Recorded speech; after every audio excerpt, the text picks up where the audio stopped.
àná àṣemọ́sẹ́ pẹ̀lú Nàìjíríà bó pẹ́ bóyá ṣáàrí gbogbo àwọn tí wọ́n support movement yìí mo pẹ́ ń gbọ́ mi dáadáa ẹ̀yin tẹ́ wà lórí Koiki Oduduwa because iPad mi ni mo ń lò and I'm using it for the first time.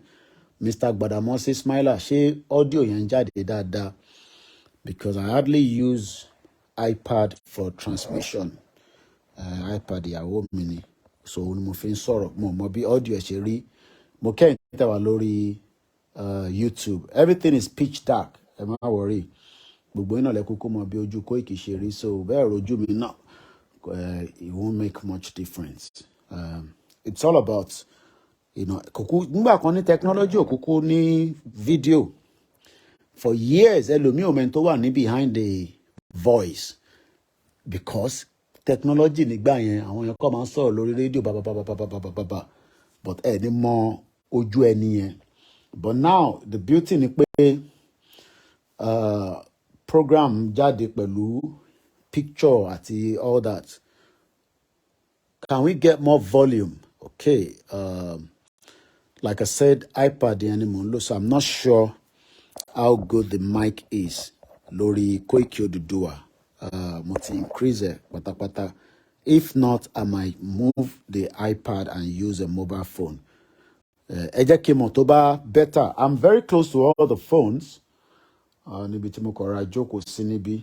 So tí kò bá clear dáadáa, ẹ jẹ́ kí n mọ̀. Màá stop torí iPad yẹn àdé lo mobile phone. Mo ṣì ní spare phone kan tí mo ṣì lè fi ṣe transmission yẹn so that a lè balance. So ẹ jẹ́ kí n mọ̀ as we go into the program. Ẹ̀yin tẹ́ wà lórí Koiki Oduduwa ẹ máa all right ẹ ṣé gan ni ìyàwó Ìyábọ̀. Mo kí gbogbo alẹ́ nǹkan sí o Oòduà gbé wa kò ní gbé ọ̀dàlẹ̀ gbogbo bí ṣe máa ń sọ bó bá jẹ́ mi náà ní ọ̀dàlẹ̀ tí kò ní jẹ́ kí ìran Yorùbá kó tètè lọ based on pé àwọn kan máa ń sọ bẹ́ẹ̀ gbogbo ohun tójú ọ̀dàlẹ̀ bá rí òun náà ni kójú tèmi náà rí but tí bàbá ń ṣe ọ̀dàlẹ̀ kékeré ni èyí tó kù ẹ jẹ́ àkọ́ play anthem wa then àwakọ̀ sọ̀rọ̀ it might not be long it might be long.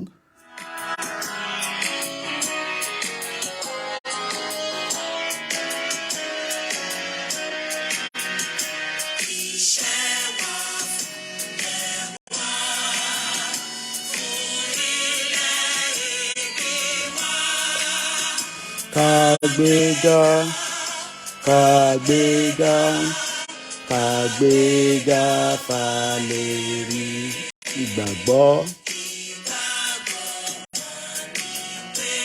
Bá ti bẹ̀rù,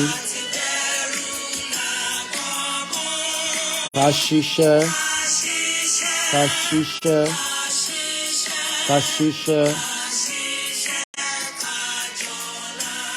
Ìṣọ̀kan. Ní kẹjẹ́ tẹ̀síwájú fọ̀pọ̀ ire àtòhun ọmọ Oòduà bọ́ sí ipò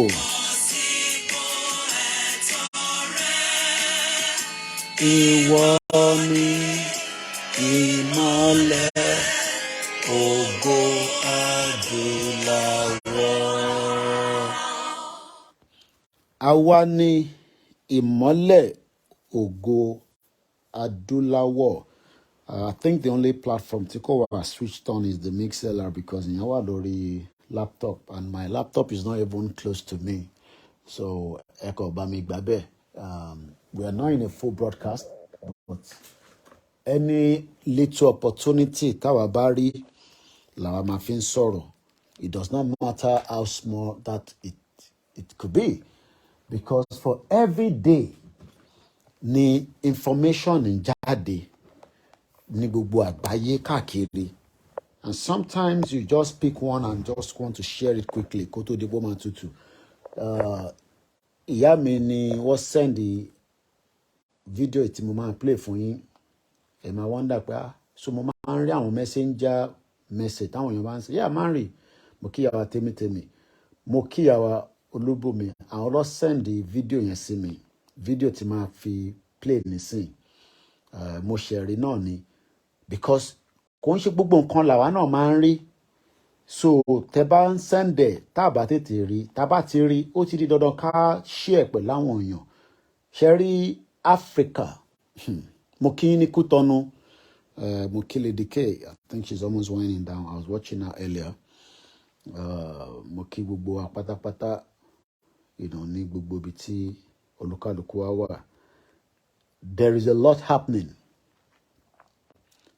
Mo kí ẹ̀yin tẹ́ ń wò mí láti Nigeria. Definitely, we have a lot of people that are watching us from Nigeria.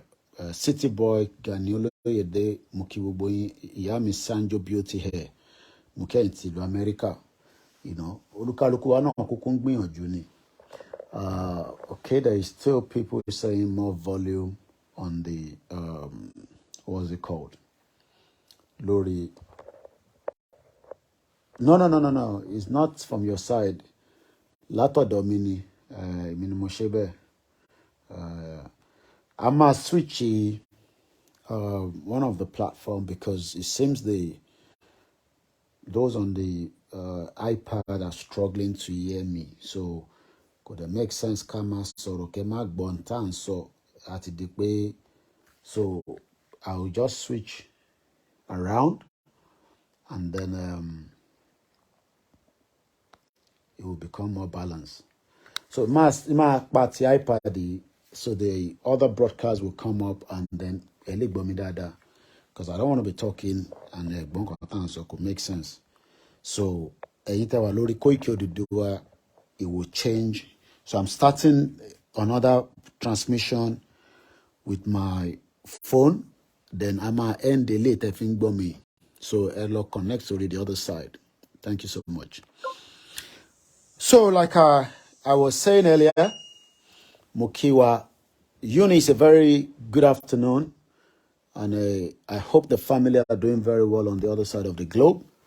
And I'm sure as we continue to enlighten and educate. Moketa in Libya. I hope the situation in Libya will reduce there because a lot of our people in Libya are the West, Gaddafi. Gaddafi was trying to, no leader is perfect, but the West did not want Gaddafi or Libya to succeed. So eventually, Gaddafi was killed. We all know all that and how it all happened. But today, we are facing similar crises in most African countries again, because in tó ṣẹlẹ̀ nígbà yẹn kò mà tí tán. One man fell off from my area at a Greek in Ikorodu. The man died. Before he died, he said he didn't eat anything for 3 days. Kábíyèsí Elédùmarè. Mo kí ìyá wa Rashidat. Mo kí gbogbo ẹ̀yin tí ẹ gbọ́ wa live. My name is Olawumi Koiki, as a lot of you know. And my platform is called Koiki Media. Some might not like my utterances. I don't care. Some prefer it that way. It's not a problem. Mokin Babawa Ogundele, Emma Binupa Eti Buromi, a some more time. Èmi ọmọ yín náà kúkú ni àbúrò yín ó tọ́jọ́ mẹ́ta ìyàwó ayé tí queen. Iṣẹ́ ẹlòmíín study. Yoruba people are asking for one thing. Àná àfẹ́ dádúró àfẹ́ lọ. Àmọ́ lílọ tá fẹ́ lọ is not the wish of so many people, especially the West. The Western power are very, very one more ọgbọ́n àréké kinní kan ṣáàtì yín bí ẹ̀yin ọmọ Yorùbá ṣe máa ń òwe oríṣiríṣi la ní ẹkújọ́ mẹ́ta ìyàwó ayé tí queen. I hope the family are doing very well. Ẹ̀gbọ́n mi Tony Ages. Every blessed day, there's a lot of things happening around the world. But Africa is not growing because of Fejeko grow. Mokinyawa Margaret Ibijoke.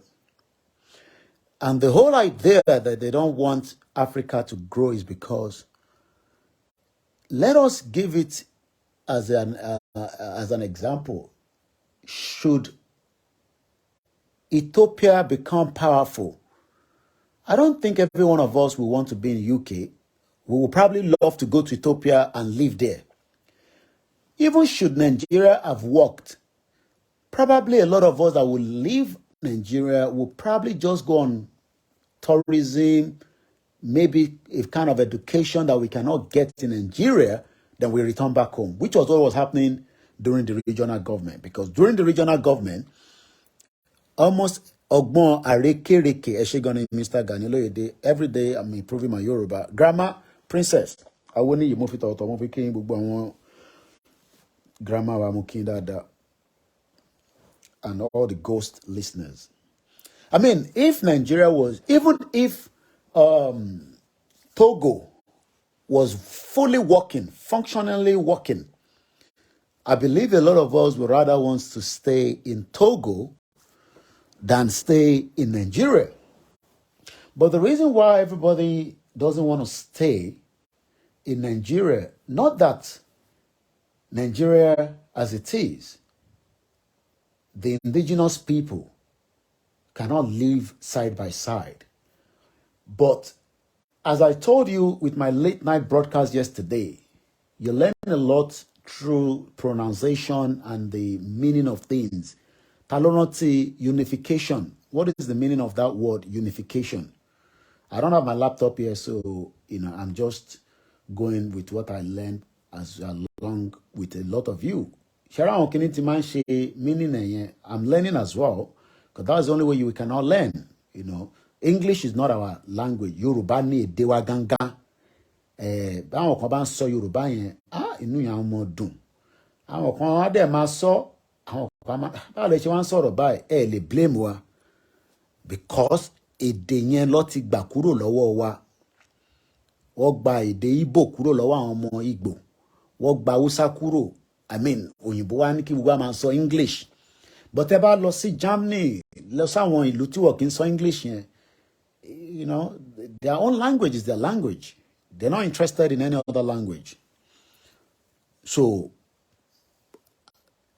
ní ọ̀sán yìí, mo tún fẹ́ ká tún gbé yẹ̀wò lẹ́ẹ̀kan sí. Kí ni àwọn West? I'm talking about the Western world. Kí ni wọ́n wá gangan l'Africa? What is their main mission in Africa? Ọ̀pọ̀lọpọ̀ máa ń béèrè question kan pé how did we even go to where we were conquered in the in those era? Because as at 1533, according to Professor Adebanji Akintoye, the Yoruba people have been doing very well during that era. We are not doing bad, but the Yoruba people are now doing worst compared to what we should have been doing, back in those days. Since the world is changing, Cheboye Kama improving, but the West does not want the indigenous people láti jẹ́ ká move. Ìyàwó Margaret ní lára ọgbọ́n àrékérekè àwọn òyìnbó nìyẹn èdè yìí lóòótọ́.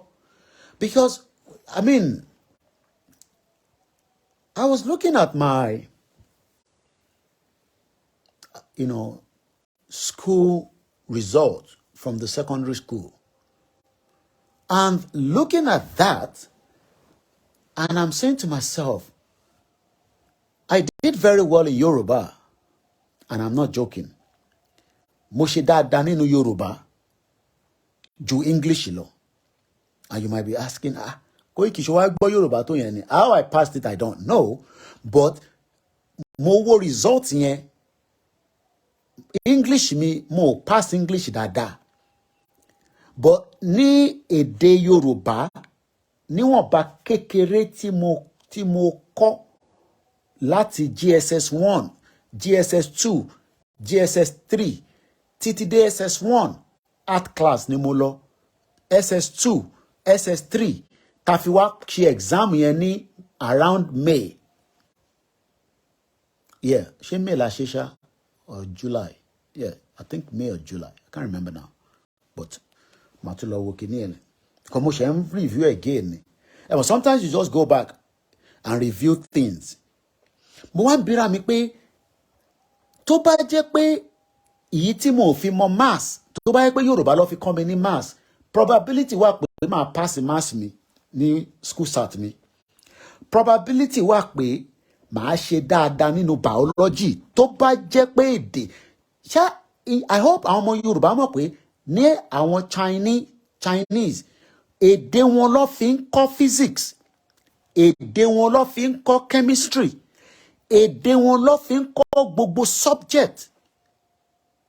But àwa nísìnyí àwa ń fi English fi kọ́, afẹ́ lè máa fi kọ́ Yorùbá gan, because mo rántí pé a máa ń pe kinní kan ní ayangbifọ̀, translation from English to Yoruba, from Yoruba to English. Ó ti wà náà lórí gbogbo àwọn apps tí à ń lò. Èmi ní àwọn apps kan tó yẹ pé ìyá wa kankan bá ti send àwọn Yorùbá ńláńlá, èmi á gbé lọ sínú bẹ̀, á translate ẹ̀, màá sáré kà ní English. But kò jẹ́ kí n ṣe máa lọ ṣe translation. Kò jẹ́ kí n ṣe máa lọ ṣe, mo kí ìyá wa Esther, mo kí Kelly Clan, you say God bless Yoruba nation. Mo kí Sugar Daddy 2022, mo kẹ́yìn tàwa lórí Instagram. Ẹ má bínú ẹ̀ tẹ́ ẹ̀ sí lórí MixLR. I'm just lazy, láti connect gbogbo system mi, because sometimes I just want to relax like this and use my phone, but ẹ má bínú, we can't get the MixLR in today. Mo kí ìyá wa bàbá wa Ọ̀nà Adéọlá Fortune.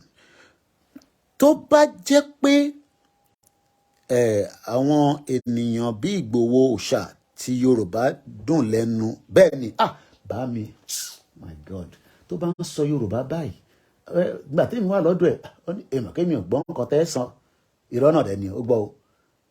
Yorùbá la máa fi ń communicate. Mo ń sọ òyìnbó sí bàbá mi nígbà tí mo fi wà ní ọ̀dọ̀ wọn, mo fẹ́ máa sọ òyìnbó fún, kò ṣe pé kò gbọ́ òyìnbó. So èdè yẹn òun ni the biggest challenge. Asubunallah Nuruddin Muki, Salaam Alaikum, Muki Awafe David. So looking at my result after like 24 years, yeah, probably 24 years. So I left secondary school in 1995. So nígbà tí mo review result mi again, mo wá ń béèrè pé irúgbà tá à ń ṣe government, tó bá jẹ́ pé Yorùbá ló fi kọ́ mi ní government, tó jẹ́ pé Yorùbá ló fi kọ́ mi ní biology, Yorùbá ló fi kọ́ mi ní gbogbo subject tí mo ṣe, because I actually did 8 subjects jáde kúrò ní secondary school. Mo wá lọ ń wo grade yẹn kí ló mean láti fi ṣe comparison pẹ̀lú to UK. I don't know, we're sending video request. I don't bring anybody in for video. If me tí mo gbé ra mi ṣe picture let one video request. We're not doing video request here. So probably maybe the person is doing a mistake. We're not doing any video request. Just listen. And if it's not a kind of conversation, look, like I always say, there's a lot of things on the social media. There is a lot of news around the world.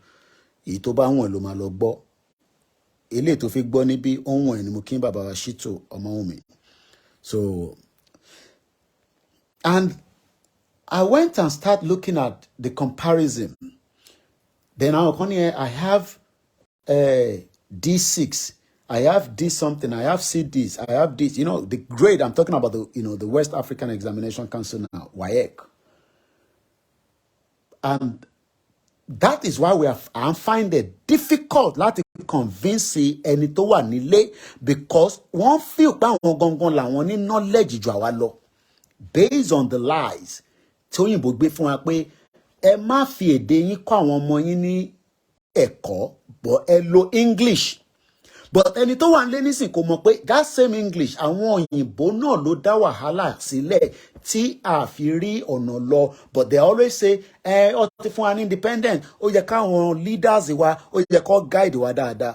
Wọ́n lè guide wa because òyìnbó tí mò ń sọ pẹ̀lú Yorùbá tí mò ń sọ ẹ̀ Yorùbá ló yẹ ká máa fi ṣe communication wa on the ground ní Nàìjíríà. Nafiu Ademola ni Yoruba must stand very soon by God's grace. Mukiyawa Yinka Ajayi. 859 team. Good afternoon on Instagram. Mukibabawa Bukola. My name is Olami Koiki, and this is Koiki Media. Mo fẹ́ kẹ́ follow me a day. Ni mo ṣe ń sọ̀rọ̀ ẹ̀. The importance of a day. Ṣé rí èdè tí a fi complete secondary school wa gangan, it has been one of the biggest obstacles.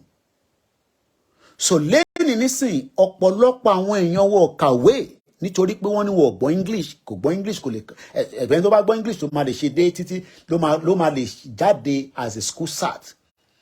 And the basic education Ìyàwó Ìyábọ̀ ni they did not give us any independent at all. Ara lies náà ni ẹran tí pọ́n ní Mongo Park náà ló find the River Niger. But èdè tá a ṣe ń sọ Maize Gold mo kí yín, the language that we were given as Nigerians, òun ló ṣì ń fún wa ní concern débi pé even gone within the new era of new generation like this, we have still have to prove to the people that that is not who we are. Language. If I have completed my school cert, coming out as a Yoruba man with the language, tough community government, this, that, ṣé mọ̀ pé lẹ́ni nísìn tá bá ń sọ fáwọn èèyàn pa fẹ́ gba Yorùbá nation, it would be very, very easy. But ṣé ẹni tí wọ́n fi English kọ́ ní secondary school, that's fáwọn tó lọ secondary school. In tó bá mú ẹ lọ sí university is not necessary. Tó bá ráyè lọ fine, because going will give you that exposure. Wàá lè mọ okay tá bá fẹ́ mix chemical tó máa fún wa ní tó máa ignite by tá bá fẹ́ ṣe aircraft, that is some of the but ó tún lè ṣe yẹn náà using the apprentice. Apprentice doesn't need to go to university. Mo kí n láti Ilé-Ifẹ̀ ní Ọ̀ṣun State. If you're an apprentice, you don't need to go to university, because wọ́n máa kọ́ ẹ ní bó ṣe máa mú spanner dání títí dé tó ṣe lè tú gbogbo dindi mọ́tò. Àwọn tó ń lọ ṣiṣẹ́ apprentice kódà wọ́n fẹ́ better ju ẹni tó lọ university lọ, because bó ṣe ń train òun mọṣẹ́ yẹn. Sórí ẹni tó lọ university òun ṣẹ̀ tún máa jáde ó máa wá ẹni tó ń pè ní work experience. Ìgbà tí mo dé ìlú ìdìmọ̀ tó ṣe ń pè ní work experience. Tó o bá ní work experience wọn nígbà àfi tó bá jẹ́ pé iṣẹ́ yẹn sọ pé no work experience is needed. But tó bá ti ń di technical job, mo rí girl kan lórí Instagram tó ń ṣe mechanic, and I'm like wow, bóyá ká ní school ni, bóyá ó lọ study mechanic engineering, I don't know. But for you àtẹni tó lọ sí university àtẹni tó lọ ṣiṣẹ́ apprentice, ó gbọ́dọ̀ kọ́kọ́ lè sọ pé o ní knowledge yẹn to some extent.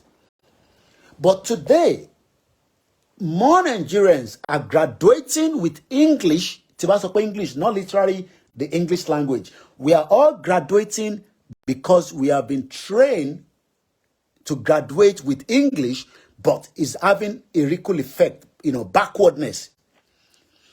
Because it indicates that we are not who we are told we are. Because if truly Nigeria was going to work, we shouldn't have 5 million Nigerians coming out without a job. Pẹ̀lú gbogbo Gẹ̀ẹ́sì tá kọ́ ní primary school, secondary school, university, polytechnic, or those of us tá kàwé. MJ Adeogo Moki ẹ̀gbọ́n mi Akim Adiora Saki. Larry Lamina, good afternoon. Waris Jinadu, only Yoruba language forsaken for foreign language. What change the narrative here by forcing English on us, because nígbà tí wọ́n ti change identity wa kúrò ní Yoruba kingdom tí Oyinbo bá wa ní 1914, then they also have to change us by not, because reason tó ṣe ní kí gbogbo a máa lọ sọ English ni pé ìyẹn náà fẹ́ fi ṣe the new communication between us and the world. And that English is a fraud. Fraud tó tún láyé yóò sí. And that is why tí a ṣì ní problem within Nigeria, because you would think that pẹ̀lú English akọ, I mean, I go back to Fashola. Fashola is a very brilliant Yoruba man, but kò ń ṣe Yoruba ló fi ń communicate. English ló fi ń communicate, but kò fún yín ní iná títí tó náà máa ṣe from the federal perspective, because he's part of the government. He has not delivered. Because tó bá deliver ni, at least Lagos-Ibadan Expressway would have been free. But our focus is the language, èdè. Èdè tí a kọ́, èdè tí wọ́n change mọ́ wa lọ́wọ́, òun ni ó sì ń jẹ́ setback fún ọmọ aládé. Wọ́n ti gba èdè tiwa gangan tó jẹ́ èdè abílábí, èdè abílábí wa, èdè tó fi bí wa gangan. Àti withdraw yẹn, àwa ń lo English, and àwọn òyìnbó tí wọ́n ní ká máa sọ, gbogbo wọn lọ́wọ́ sì ń scramble for Africa lẹ́nìí, which is going to take us to the next audio I'm going to play now. Ǹjẹ́ a lè sọ pé 63 years with English tá à ń sọ nínú Nàìjíríà, kí ló dé tá a ṣe ní àṣeyọrí? 63 years. Abinabi, èdè abínabí wa, ẹ ṣé gan ni Mr. Brown. For 63 years. Mo tún rí story kan nísìn. A woman sells 18-month-old baby to pay off debt in Ogun State, nílẹ̀ Yorùbá. Ọṣẹ àwọn ọmọ mi ṣe post story yẹn nísìn. Ó ta ọmọ 18 months láti fi san gbèsè. This is happening ní ilẹ̀ Yorùbá. Ẹ jẹ́ ká ka story yẹn. She was arrested after her husband lodged complaint to a police station for not returning home with their 18-month-old baby. Operatives of Ogun State Police, eléyìí náà nísìn èdè Yorùbá ló yẹ ká máa fi kà, but it's part of the problem. Mo kí ẹ̀gbọ́n wa Ṣẹ́gun ọ̀nà. Operatives of Ogun State Police Command have arrested a 33-year-old woman, Olaide Adekunle, for selling her 18-month-old baby for what? 600,000 naira to a yet to be unidentified person. Mo sọ fún yín pé ẹ máa jẹra yín lẹ́sẹ̀. Ẹ believe wa náà àbí? Ilé òun ṣe nílẹ̀ Yíbò. Ilé òní kankan ṣe pẹ̀lú ọmọ Yíbò nísìnyí o. Àbọ̀mọ Yíbò náà ló ra 18-month-old baby. Ṣọmọ Yíbò ló ra 18-month-old baby. Àbọ̀mọ Hausa, àbọ̀mọ Yorùbá, ta ló tà fún? Let me go back again one step. Operatives of Ogun State Police Command have arrested a 33-year-old woman, àgbàlagbà, láì ṣọmọdé. 33-year-old woman tí a mọ̀ sí Ọláìdé Adékúnlé ní ìlú Ogun State, ní ìlú Ọbásanjọ́, ní ìlú Professor Wọlé Ṣóyínká, ní ìlú late MKO Abíọ́lá, ní ìlú gbogbo àwọn gbòógì ọmọ Yorùbá, ní ìlú bàbá wa Ògúnlẹ́sì tó ní Gatwick Airport. Ọmọ 33 years old kan wá ta ọmọ 18-month-old baby tó bí nínú ẹ̀. Ẹ mọ̀ pé mo sọ̀rọ̀ lánàá, a mọ̀ pé story rẹ̀ lè máa jáde lénìí. Ẹ lọ gbọ́ broadcast. Mo ní kọ́ọ̀dì tí ó connect àwa àti ilẹ̀ Yorùbá, wọ́n ti cut it out. Code ìbí tó ń connect ìyá àtọmọ, èyí tó connect àwa pẹ̀lú ilẹ̀ Yorùbá, àwọn òyìnbó ti disconnect ẹ̀ láti 1914. So tí bá ní kò ń ṣèpè, àní a lè ṣoríire nínú Nàìjíríà. Oríire ò lè wáyé tá bá sì remain in this foreign land tá ń pè ní Nàìjíríà. Kò ń ṣe lẹ̀ yẹn gangan, but the identity tí à ń lò pẹ̀lú ẹ̀, òun ni problem. Our land is precious. tá bá ń ṣépè a ṣépè fúnlẹ̀ Yorùbá, à ń ṣépè fún the identity, the unification tó fi kó gbogbo àpapọ̀ tó ń pè ní 1914 amalgamation that led to Nigeria being called a name by Lugard and his wife Flora Shaw. But as many Nigerians learning disagree pẹ̀lú wa pé no, àwọn ọ̀gbà bẹ́ẹ̀ a máa tún Nàìjíríà ṣe, ó máa work fún 500 and something different languages, ó dẹ̀ máa ṣiṣẹ́. But they are not telling us that those languages will be operating on their own independent, but we will still be using English to operate Nigeria, and then Nigeria will work. Báwo ni ìlú yẹn ṣe fẹ́ work when everybody speaks different languages, but what we need, the national language is English. Let's go further. Arábìnrin ta ọmọ ẹ̀, ọmọ 18-month-old baby, ó tà ní 600,000 naira. I don't know how much that is in pounds, but Baba break it down. Call it only pounds, a dollar. How much is 600,000 naira in pounds or dollars as of today, based on the exchange rate?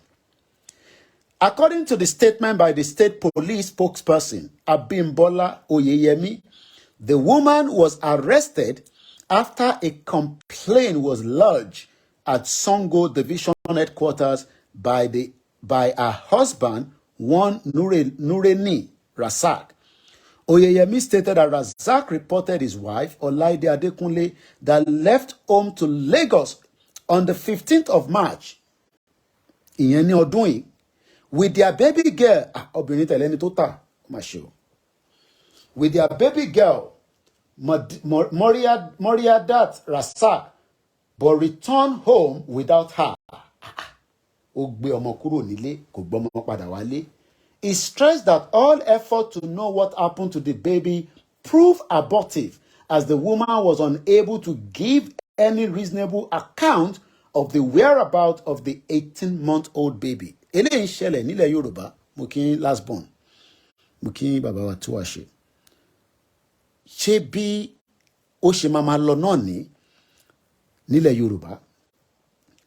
He said, upon the report, the DPO of Songo Division CSP, Dairu Sali, ìyẹn kì í ṣe ọmọ Yorùbá, definitely. The other person ní ọmọ Yorùbá, ìyẹn tí mo kọ́kọ́ dárúkọ, ìyẹn Abimbola Oyeyemi, ara problem tá ní nìyẹn. Mo kí ẹ̀ ń bẹ̀ Ọlánìpẹ̀kun. Àníyàn kan ṣẹ́ ní ìlú yín ní Ogun State, ìlú tèmi náà, ó ta ọmọ 18-month-old baby, ó ta ní 600,000 naira. On interrogation, the suspect confessed that she has sold the baby to someone in Lagos. Lagos is not long gbogbo ẹ̀ sí. 655 pounds. Ẹ ṣé gan ni Mr. Ṣẹ́gun Ọ̀nà. Arábìnrin yìí, ǹjẹ́ ìwọ tó ń gbọ́ mi tí tó bá sọ fún ẹ pé ní UK èèyàn kan ta ọmọ ní 655 pounds, ọmọ 18-month-old baby, báwo ló ṣe máa react? Kò sí tó ń bọ̀ lókè tí ilé ọgbà tá a rírí o pé wọ́n ta ọmọ yẹn ń ṣe new thing. It's not done. Kò ní jẹ́ the first time, kò dẹ̀ ní jẹ́ the last time. Ṣèbí torí pé wọ́n ká lè mọ́ ni wọ́n ti máa tà bẹ́ẹ̀. Ẹni tó ra bébì yìí wọ́n ní Èkó ni wọ́n ti tà sí. Èkó olú ọgbọ́n, Èkó ilé òkínní kan, Ọlọ́run jẹ́ gbè kó máa wà lọ́wọ́. Àmọ́ àwọn ọmọ Yorùbá ṣé ọmọ Yorùbá lọ ta fún ọmọ Ìgbò ni tó máa fi ṣògùn owó? Àbí ó ta fún arábìnrin tó jẹ́ ọmọ Yorùbá tó lè bímọ àbí báwo? Kí ló fi ṣe ọmọ yẹn? Ibo lọmọ yẹn wà? Ọmọ 18-month-old baby bá ṣe ń sọ̀rọ̀ báyìí wọ́n ti tà ní Lagos State for 600,000 naira, which is about 655 pounds. Tàbá ní ká mú lọ sí dọ́là, àṣé máa sọ pé probably about $600 ní 2023. Ṣé tọ́mọ Yorùbá yìí bá jẹ́ pé ó understand pé Nàìjíríà ní problem, but báwo ló ṣe fẹ́ understand nígbà tí wọ́n ti da brain gbogbo arú, wọ́n ti gba èdè kúrò lọ́wọ́ wa, wọ́n ti gbé pẹ̀tùpẹ̀tù lé wa lọ́wọ́, wọ́n ti gbé pẹ̀tùpẹ̀tù lé gbogbo wa lọ́wọ́. Pẹ̀tùpẹ̀tù tó gbé lọ́wọ́ lọ́ni pé tó bá fẹ́ di báńkà lẹ́nìí ó kọ́kọ́ gbọ́dọ̀ gbọ́ English. Tó o bá ti gbọ́ English o lè ṣiṣẹ́ ní bank. Ṣó yẹ kó rí bẹ́ẹ̀? Tó o bá ti gbọ́ èdè English o lè ṣiṣẹ́ anywhere nínú Nàìjíríà, because wọ́n ò rí ẹ gẹ́gẹ́ bí èèyàn. Ìyẹn mo ṣe sọ lánàá pé kọ́ọ̀dì tó wà pẹ̀lú wa àti Nàìjíríà ó ti wà disconnected. Àfi tí a bá gba ilẹ̀ yẹn padà la máa sọ pé kọ́ọ̀dì yẹn máa padà wá sáyé. Ẹ jẹ́ ká continue quickly ká tó máa lọ see the next thing ta fẹ́ sọ̀rọ̀ lórí. When they ask the reason for our action, wọ́n bí pé kí ló dé tó ta ọmọ ní 600,000 naira, which is 655 pounds or almost $600. Wọ́n béèrè lọ́wọ́ ẹ̀, Salaam alaikum, Alhaja Sherifat. Makinde Tobi Sunday, good evening. Oh, good afternoon then. Mo kí ìyàwó Victoria dada tí mo fi tọ̀wọ̀tọ̀wọ̀ dárúkọ. Wọ́n bí pé kí nìdí tó ṣe ta ọmọ? Àṣà nídìí, wọ́n ní tó bá nídìí, ẹ má bínú ẹ̀yin àgbàlagbà, ẹni kò ẹbọ obìnrin kì í jẹ́ kúmọ́lú. When asked the reason for her action, she stated that she borrowed money from a microfinance bank. Ó ti yá owó lápò. Ó ti yá owó lápò. And when she was unable to pay back the money, the bank agent started to threaten to deal decisively with her. She's only 33 years old. Ẹlòmíì wà nísìnyí tó ń wá ọmọ. It was consequently upon this that she ran to Lagos and started hawking pure water sachet. It was while hawking that she met a man who introduced her to the woman that eventually bought the baby or the child in Lagos State. So oríṣiríṣi business lè ń ṣe ní Lagos yẹn. Ṣáwọn ọmọ Igbo náà ló ń ṣe yẹn? Àbí? Because everything àwọn ọmọ Igbo là ń dálé lórí. Àwọn ni crime, àwọn ló lè, àwọn ni this, àwọn ló gbalẹ̀ mọ́ wa lọ́wọ́. Ṣé àwọn ọmọ Igbo náà ló ní microfinance bank tó ń threaten ní arábìnrin yìí? And this is why problem tó wà ní Nigeria kò lè solve. Onígbà tó ń hawk ló ń padà ta ọmọ ìfúnyàn kan tó introduce òun sí. However, the acting commissioner of police state, DCP Babakuru Muhammad, ẹgbọ́ ọmọ ẹ̀rí difference nísìn. Ìwọ gbọ́ àwọn ọlọ́pàá tí mo dárúkọ yẹn, ó mọ̀ pé mẹ́ta ni mo dárúkọ tó bá ń follow in tí mò ń bá bọ̀. Lákọ̀ọ́kọ́ mo dárúkọ ìkan mo fi kọ sílẹ̀ ká lè get it right. These are the problems that we are facing in Yoruba land.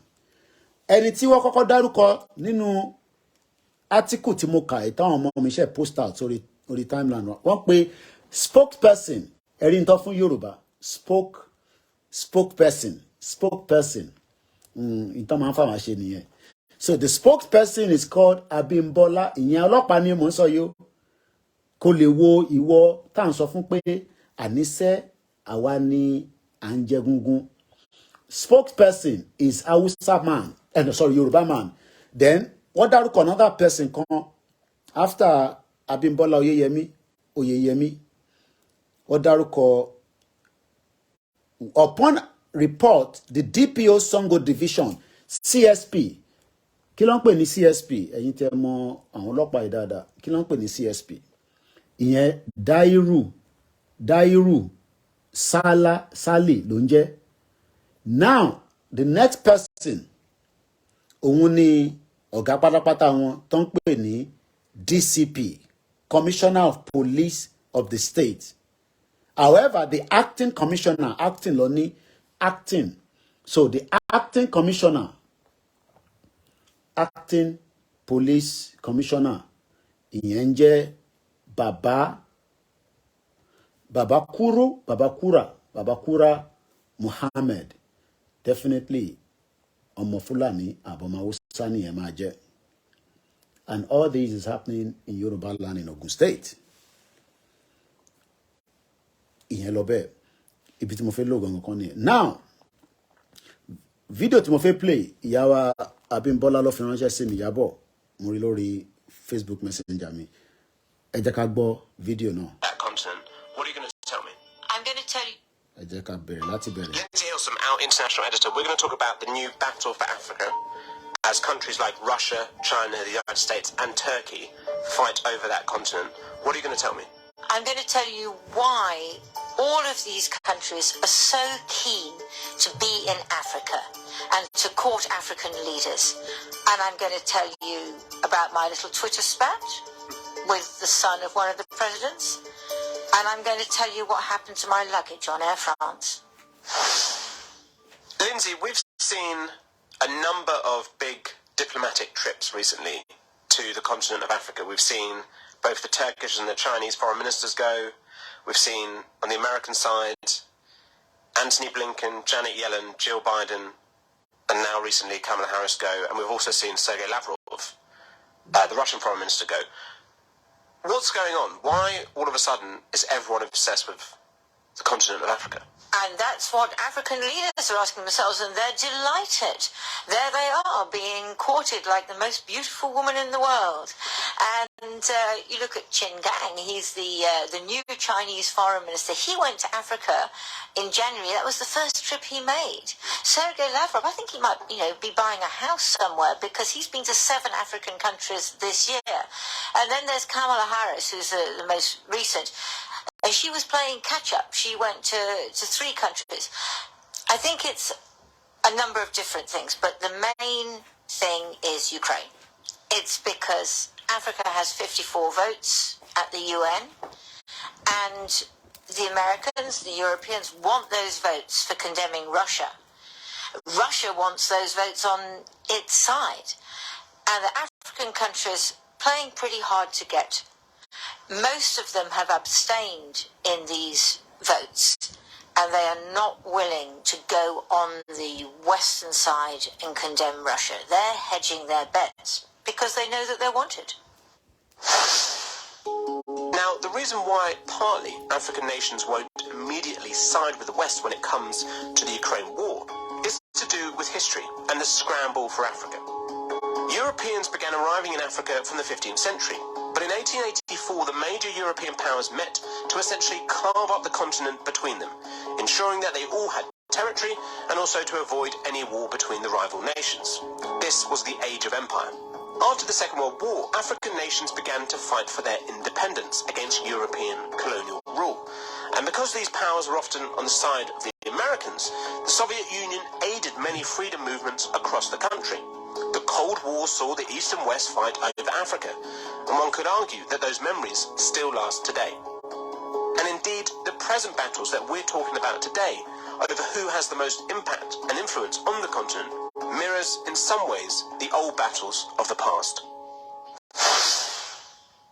And we have discussed that before on the podcast, but I mean that has to do partly with the history of Africa, colonialism, the Cold War, in terms of why some African nations won't necessarily want to side with the West and Ukraine. Yes, that's true, but also Russia is making this... Eka pose. Ǹjẹ́ ń gbọ́ àlàyé tó ń sọ? Sórí ìwọ tó yẹ ń sọ pé ìwọ ló máa fix Nàìjíríà. Lọ bí bàbá Ayọ̀ Adébánjọ, àwọn la lè máa fi ṣàpèjúwe. Sórí gbogbo ẹ̀yin tẹ́ ń sọ pé fix Nàìjíríà, ẹ lọ bí bàbá Ayọ̀ Adébánjọ, bàbá dáadáa, the leader of the Yoruba Social Cultural Group. Ìyàwó Ìyábọ̀ ní, imagine they all start to scramble yet again for Africa. Please let us be aware. But àwọn ìyàwó of you are aware. Waris Jinadu ní, Yoruba force ain't African, named after Leo Africanus. Mo kí ìyàwó Sherifat wọ́n ní ó ga o kí ènìyàn ta ọmọ ẹ̀. Ìbá tún bímọ mi. Ìbí díẹ̀ sì ṣe dáadáa. 33 years old ẹni. Ó kọ́ ẹ pé ọkọ ló ń béèrè pé ọmọ mi dà. Òun dẹ̀ ti ta. Ẹni tó ta fún nísìn ó lè má ní details ẹ̀. Ọmọ ẹ ti lè rìn jìnnà. Má ṣe o. Ó lè ti fi gúnṣẹ́. Ó dẹ̀ lè máa tọ́jú ẹ̀. Ó lè ta fún bí kan. A máa sọ àsọdọmọ tiwọn. Má ṣe o. Ǹjẹ́ ń gbọ́n tó ń lọ wọ́n ní 54 votes ní Africa ní United Nations. And these are the problems tí à ń face pé a fi kúrò ní Nigeria. Because if 54 countries have a vote, mélòó nù wọn gan ló lè agree pé kí Yorùbá dá dúró kúrò ní Nigeria? I'm talking about all these African countries. Mo kí Ọlákúnlé. Saheed Balogun ní Yoruba first no going back and God bless Yoruba nation and Biafra nation. Plan B. Mo kí yín dáadáa. Ẹ má bínú pé àtàn MixLR. Mo fẹ́ pẹ́ tí bá mo kàn fẹ́ mo láti sáré wá sọ nípa fídíò yẹn díẹ̀. Mo ń pause ẹ̀ ní o so that kí agromi Facebook àti YouTube má pick ẹ̀ pé a kàn lo fídíò yẹn délẹ̀ because it's only 24 minutes. Ìyẹn mo ṣe ń ṣe analysis dẹ̀ lílo. But aṣá ti gbọ́ débi pé the scramble for Africa, the scramble for Nigeria, the scramble for ilẹ̀ Yorùbá, òun ló jẹ wọ́n lógún. Òun ló ń jẹ wọ́n lógún. Àmọ́ àwa ọmọ káàárọ̀ jíire ìyá mi comfort ológun jà ní no image showing your screen is dark. Bẹ́ẹ̀ ni mọ́mì ẹ wá bẹ́ẹ̀ ni ẹ má bínú because mo ti fẹ́ take nap. Mo á gbọ́ fídíò ẹ̀ mo ní ó dẹ̀ bẹ́tà kí n share pẹ̀lú àwọn tèmi mo dẹ̀ ṣe fẹ́ padà wá lálẹ́. Ó yẹ kí n ṣe program bá ṣe parí Star Radio but apparently àwọn engagement kan sáré popping ìyẹn mo ṣe disconnect live streaming yẹn ó yẹ ká continue ni. But I have some few engagements. So, bitch, wà lórí bed tí mo ń reflect and all that. Tí mo fẹ́, and okay, no time is no time. So, ẹ má bínú pé everywhere pitch dark ni. Gbogbo platform ni. Títí kan Instagram, none of the cameras is on. Ẹ má bínú. Látọ̀dọ̀ mi ni kò ń ṣe pé fóònù yìí ló ní problem. Mo kí gbogbo alẹ́ nǹkan sí. Mo kí our Grace Olúṣọ̀tọ̀. Let's go back again. Push at the moment in Africa. They are actively going out there. And it comes at a time when, look, we talk about Africa as if it's one place. Of course, there are many different countries, and within African countries you have governments, you have civil society, you have business people, and people have a different perspective. Okay, gbogbo ẹ̀yin tí ẹ ń darapọ̀ mọ́ wa kí àwa gbé mi lékè. Scramble for Africa àti play video kan bẹ́ẹ̀ rí tí mo lò pẹ̀lú àwọn Beyond TV. The online TV platform. Ìbéèrè tí mò ń gbé bọ̀ ni pé èdè tí wọ́n gbà lẹ́nu wa, èdè Yorùbá tí a switch sí English láti ìgbà tí àwọn òyìnbó ti dá ìtọ́ba tó sọ di Nàìjíríà, ó wà lára tó ń jẹ́ kí ìfàsẹ́yìn wà ní Nàìjíríà lénìí. Because ó yẹ ká máa wò pé pẹ̀lú gbogbo àwọn English tá ti kọ́ tírú gbogbo àwọn bàbá tó fún wọn ní 10 million ní London yìí kí lórúkọ bàbá yẹn Afẹ́ Babalọ́lá irú bàbá tó ṣẹ̀kú Ajíbọ́lá àtàwọn bẹ́ẹ̀ lọ pẹ̀lú gbogbo English tá ti kọ́ English tọmọ Igbo kọ́ English tàwùsá middle belt because kò ń ṣàwà nìkan la wà brilliant a kò lè máa pọ́nra wa lé dáadáa ni. Àwọn ẹ̀yà tó kù náà ní àwọn tó good láàrin wọn ní scientists ní this and that ṣe bóyá kí Nàìjíríà move forward ni ìdí tí kò move forward ni pé èdè tí à ń lò yẹn èdè elédè ni because ní Senate tí wọ́n bá ń decide pé ọ̀nà báyìí la máa gbà àwọn tí wọ́n jẹ́ ẹ̀yà míì láàrin wa àbáwa náà á disagree even though pé English lẹ́ẹ̀kan máa fi communicate ní Senate but tó bá ti di pé nǹkan tó máa favour side kan tí àwọn side kejì máa pé wọ̀ nígbà. So that means pé English tí wọ́n ń lò ní House of Assembly wa is all fraud. What is the purpose tí ẹ̀ ń lo English tí English yẹn ò dẹ̀ deliver wa ní ayé wa tó dáa ní North ẹ lọ wo ohun tó ṣẹlẹ̀ ní Kaduna. Mo tẹ̀ pítí àwọn Christian gan tó wà Nàìjíríà. Ọlọ́mọ ẹ̀kọ́ pa gbogbo wa dànù lọ́hùn kí má ní pé kí o ti bá nẹ̀yìn a máa dábàá tó yẹ pé ara àwa náà try láti exempt ara wa because we are all there we are all the same àwa náà ní family tó jẹ́ Christian. Ọlọ́run má jẹ́ kí àwọn terrorist tí wọ́n kó wọlé kó pa gbogbo Christian tán táwọn Christian dẹ̀ dákẹ́ gbogbo àwọn tó jẹ́ àwọn GO bishop wọ́n dẹ̀ dákẹ́ pa ẹ mọ̀ pé títí di wákàtí kò tí ì sí GO kankan tó release statement lórí ìṣẹ̀lẹ̀ tó ṣẹlẹ̀ ní Kaduna over the Saturday/Sunday morning. More than 33 people were slaughtered and killed. They are all Christian. Wọ́n fi ṣe sermon níjọ́ Sunday ní church kankan. Ṣé ẹ̀rù ń bà wọ́n ni? Ṣé Ọlọ́run ní kó má lè sọ̀rọ̀ ni? Irú ẹ̀sìn wo gan la wá náà gbé dání tí a lè sọ̀dodo mọ́? Kábíyèsí ẹ̀. Ṣé Christian làwọn tó ń jẹ́ GO yẹn ṣá? Tí wọ́n slaughter 33 Christian ní Nàìjíríà ní Kaduna Saturday night stroke Sunday morning. They operated for so long hours, and then no Christian came out to condemn it. What dákẹ́? Ṣé àwọn tó pa ẹ̀ ṣe no ẹ jẹ́ n béèrè ìbéèrè kan. Ṣé Christian tún yàtọ̀ sí Christian ni? Torí kò tẹ̀ fi yé mi because I was expecting pé tó máa fi dijọ́ Sunday yẹn irú àwọn church ńláńláńlá yẹn òun náà máa fi ṣe wàásù òun náà máa fi sọ̀rọ̀ lé lórí gbogbo wọn dẹ̀ dákẹ́ ṣá. Ẹ wá ń preach ìgbàlà fáwọn èèyàn. I don't understand. I just don't understand. I don't understand. Ṣé kò sí human feelings mọ́ ni? Ṣé torí okay Hausa Christian làwọn wọn ń ṣe Yorùbá Christian kò dẹ̀ ń ṣe Igbo Christian. Christian tí wọ́n yàtọ̀ sí Christian tó kù. Àwa náà ń wá ìjọba ọ̀rọ̀ à ń wá ìjọba ọ̀run. Ìjọba ọ̀run wọn lẹ́ ń wá. Mo kí ìyàwó Bísí Mákànjúọlá. Ìjọba ọ̀run wọn lẹ́ ń wá tí wọ́n pa àwọn èèyàn ní Nàìjíríà ní Kaduna wọ́n pa 33 Christian wọ́n slaughter àwọn ọmọ kékeré wà ń bẹ obìnrin wà ń bẹ ọkùnrin wà ń bẹ wọ́n jó ilé wọn kò dẹ̀ sí church kankan tó jáde tó condemn.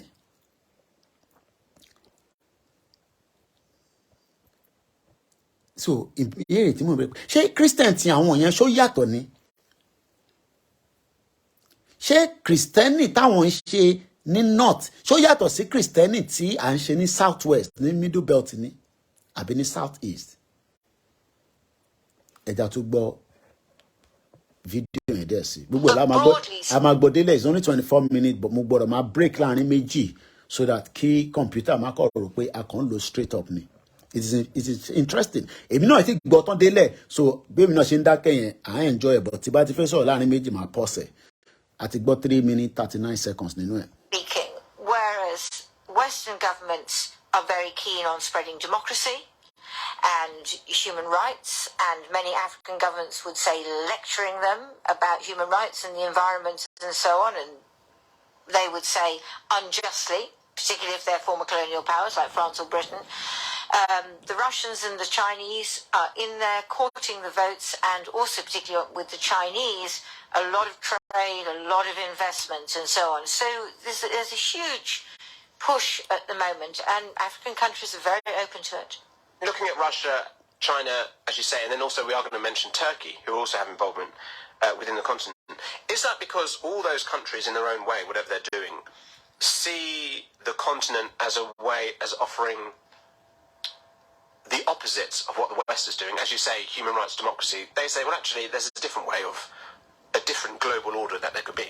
Definitely, because, British leaders and, the American president, they quite often say Russia is isolated. This is not true. Russia may be isolated when it comes to Europe and the Western world. It is not isolated in the global south. And so what have we seen in Africa in the last few months? We've seen naval exercises by Russia and China and South Africa off the South African. Could that be what is happening in Sudan? Ṣé ìjà tó erupt in Sudan, is it got to do with Russia and America? They are now using Africa as the ground, also the battleground. Ṣé ìjà ẹ ló fẹ́ ṣẹlẹ̀ náà ní Nigeria? Because if war breaks out in Nigeria, the West will be at fault. Kò ń ṣe Biafra lẹ máa mú o, kò ń ṣe àwọn tó ń agitate, kò ń ṣe àwọn tó ń sọ pé àwọn fẹ́ one Nigeria tí wọ́n fún wọn ní good one Nigeria. Tí ogun bá bẹ́lẹ̀ Nigeria, it's got to do with the Western world as well. Mo fẹ́ ká máa mú yẹn dání sọ́kàn ara wa. Coast, so that doesn't look very isolated, does it? And we've seen an increasing amount of Russian information or propaganda, which is available in Africa. So let's take Uganda. Uganda's a really interesting example. So President Museveni came into power in 1986. He's been there a long time. Ìkan ti wà níbẹ̀, one president, Uganda, láti 1986. I think he's the oldest. 1986 he's been there. And he's not yet tired. He doesn't feel he's old enough. He believes that it is his royal empire. He was initially seen as quite pro-Western and was certainly, backed by the West, got a lot of Western aid. And he has, over the years, I think, become more impatient with the West and not happy with what the West has said, not least because he has not been as democratic as he initially indicated he was going to be. I mean, he's still in power. He's been there a long time. And he's grooming his son. He's very senior in the army, Muhoozi Kainerugaba, possibly to succeed him. So what do the Russians do? The Russians went in to see senior people in the government, including the Russian cultural attaché, whose name you will be glad to know is Mr. Kalashnikov. And they went in and said, look, you know, there's these attack helicopters which we're providing to you, and Russia provides 50% of the arms to Africa in general. And, you know, we'd like to put some stuff on your television, you know, Russia Today, that kind of thing. And the Ugandans were fine with that. So the Russian narrative about Ukraine is very strong in Uganda. It has had a big impact. And, you know, the Ugandans are quite happy with that.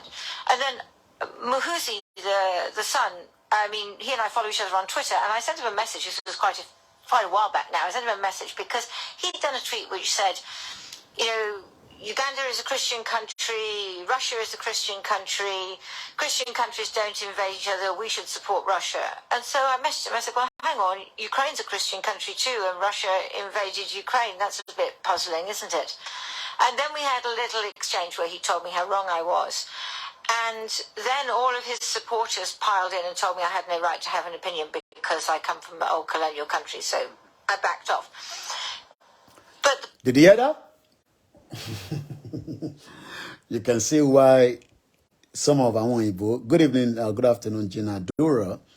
You can see why Waris Jinadu went on to say St. Francis Church was supposed to be a memorial ground to honor the dead Yoruba, instead turned and remodeled after the dead and injured victims' pain and suffering. You heard that the woman was kanta. And this is exactly what is happening today. As we continue to condemn the West, some of them are now, we don't want to get involved. And that is why British government is saying that every problem in Nigeria is got to do with Nigeria. It's no longer in their hands. They've given you independence, even though my auntie disagree and say, Auntie Miyaboni, no, we never got, I think she said it in one of the comments. Let me move backwards and read it. She actually went to say, no, we never got any independence. Yes, they did not give us any independence at all. It is all lies. But the West, the letter is on www.koikimedia.com. You go to Yoruba Files, it's there. The British Minister for Africa, then Vicky Ford, said and unquote that, you know, they are aware that there's violence in Yoruba land, in the Yoruba community, but that is had to do. He spoke to Vice President, he spoke to Buhari, he spoke to this, he spoke to, you know, Mongono, and we want Yoruba nation. No. The British doesn't get involved in that.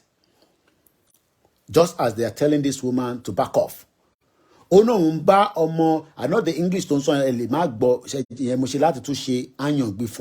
these are the problems. And one on the language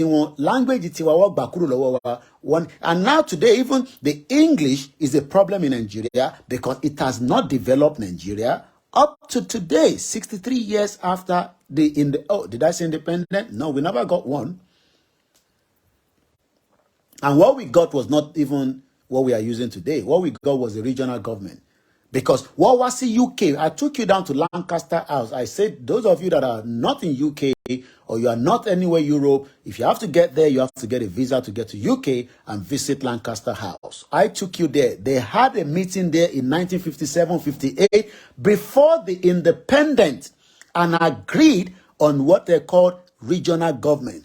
A lot of people believe that it is the Igbo people that destroyed the regional government. I say no problem. But if there was never even in the amalgamation, we will not be talking about regional government. And then Azikiwe was not old enough to know about the 1914 amalgamation. She Yoruba lo signed in 1914 amalgamation. She Igbo ni. Because even I would like to know, Che Igbo wa lara àwọn tó sign treaty 1914 amalgamation tó kó wá sí no problem yìí because gbogbo ilẹ̀ máa lọ mú ìtàn burúkú jàǹpàjàǹpà wá láti 1960. Ṣé Yorùbá ni gangan ni the initiator of the 1914 amalgamation? Ṣé Igbo ni Hausa ni? It's important that we know.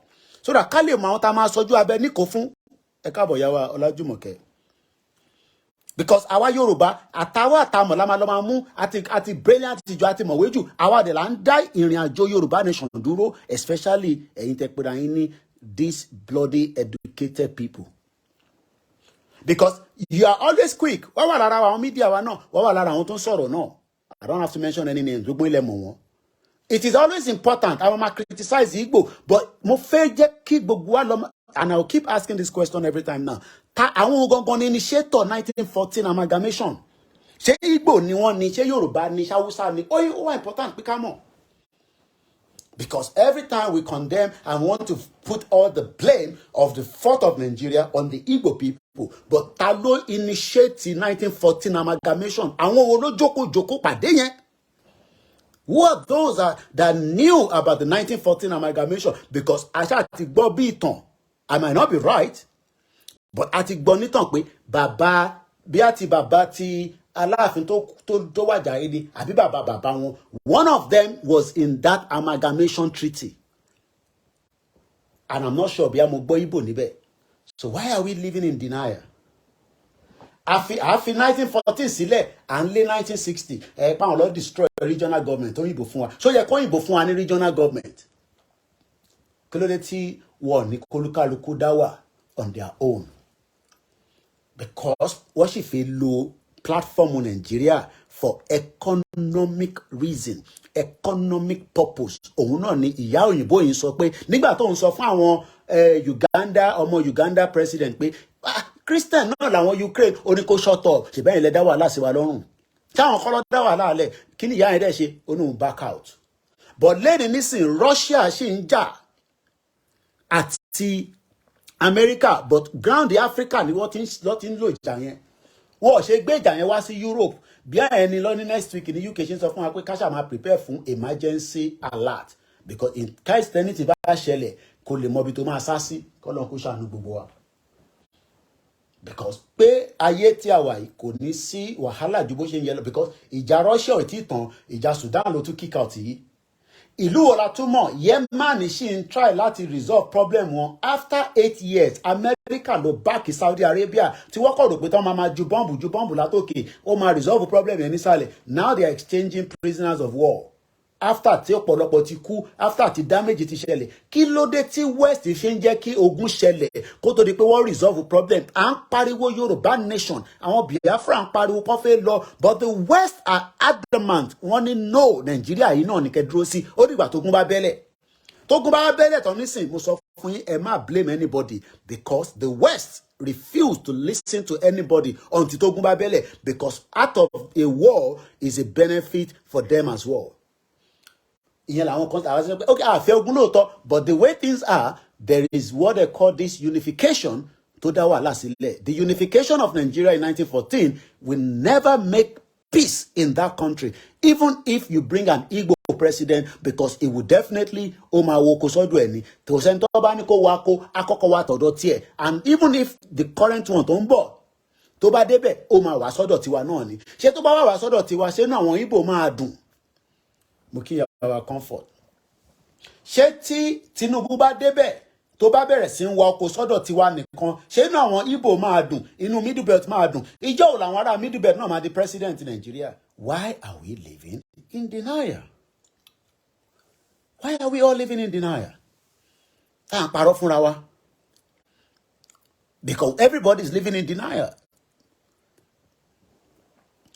Ìyẹn la ṣe sọ pé tẹ́bá ní kò ní sógun, okay, but the whole problem tó ti wà structure yìí, àìtí fẹ́ resolve ẹ̀.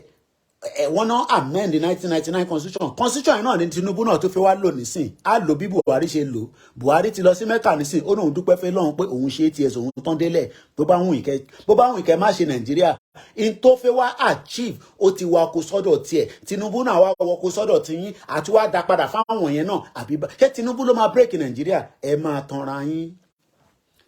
Tinubu ò lè break Nàìjíríà. Ó máa wá ọkọ̀ tó pọ̀ sọ́dọ̀ tiwa ni. But ṣé ẹlẹ́ wá fìpò máa resolve problem?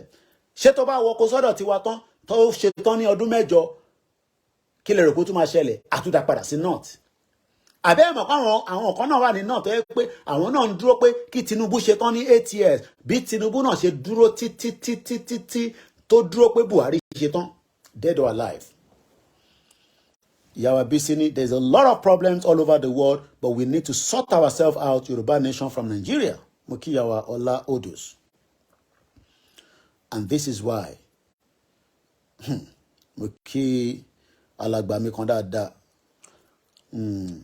Facecap Media, tọjọ́ mẹ́ta, káàbọ̀ sórí ètò. Koiki Media lélẹ̀ ń jẹ́ Nigeria ṣòwò.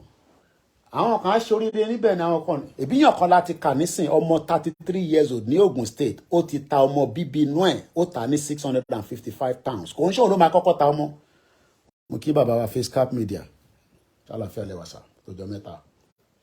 Àwọn gbòógì mídíà nìyẹn. Àtijọ́ jókòó àtijọ́ pàdé rí UK ń báyìí lọ́wọ́. Gbogbo wọn náà lọ fẹ́ ṣe nǹkan sí Nàìjíríà. Báwọn tẹ̀ jáde tán pé Yorùbá nation, gbogbo ọmọ Yorùbá ní gbogbo wa. Àti kí lórúkọ the other brother yẹn, orúkọ yẹn sápá mi lórí báyìí.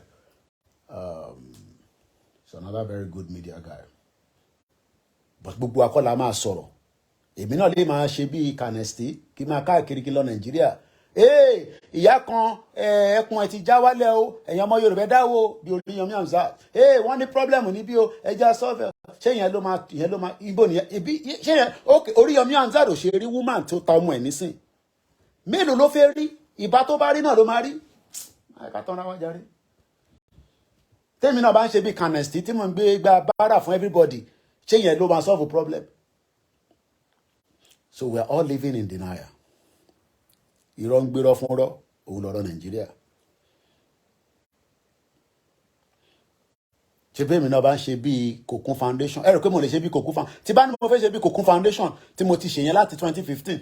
Èmi náà ti mọ àwọn Dangote, máa ti mọ Tẹ́dọ́lá, máa ti mọ this, máa ti mọ that. Wọ́n dẹ̀ rí nǹkan tí mo sọ ní ó yẹ fún ní $1 million kó máa báṣẹ́ lọ.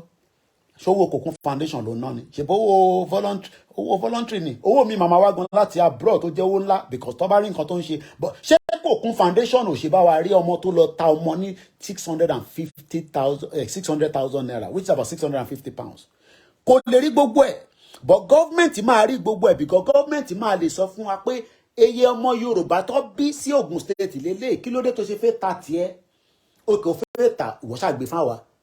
Ò ní láti ta. Kàkà tó máa fi ta yẹn lọ drop ẹ̀ sí motherless baby home. But ó fẹ́ ta nítorí òun ti yá gbèsè lọ́dọ̀ microfinance.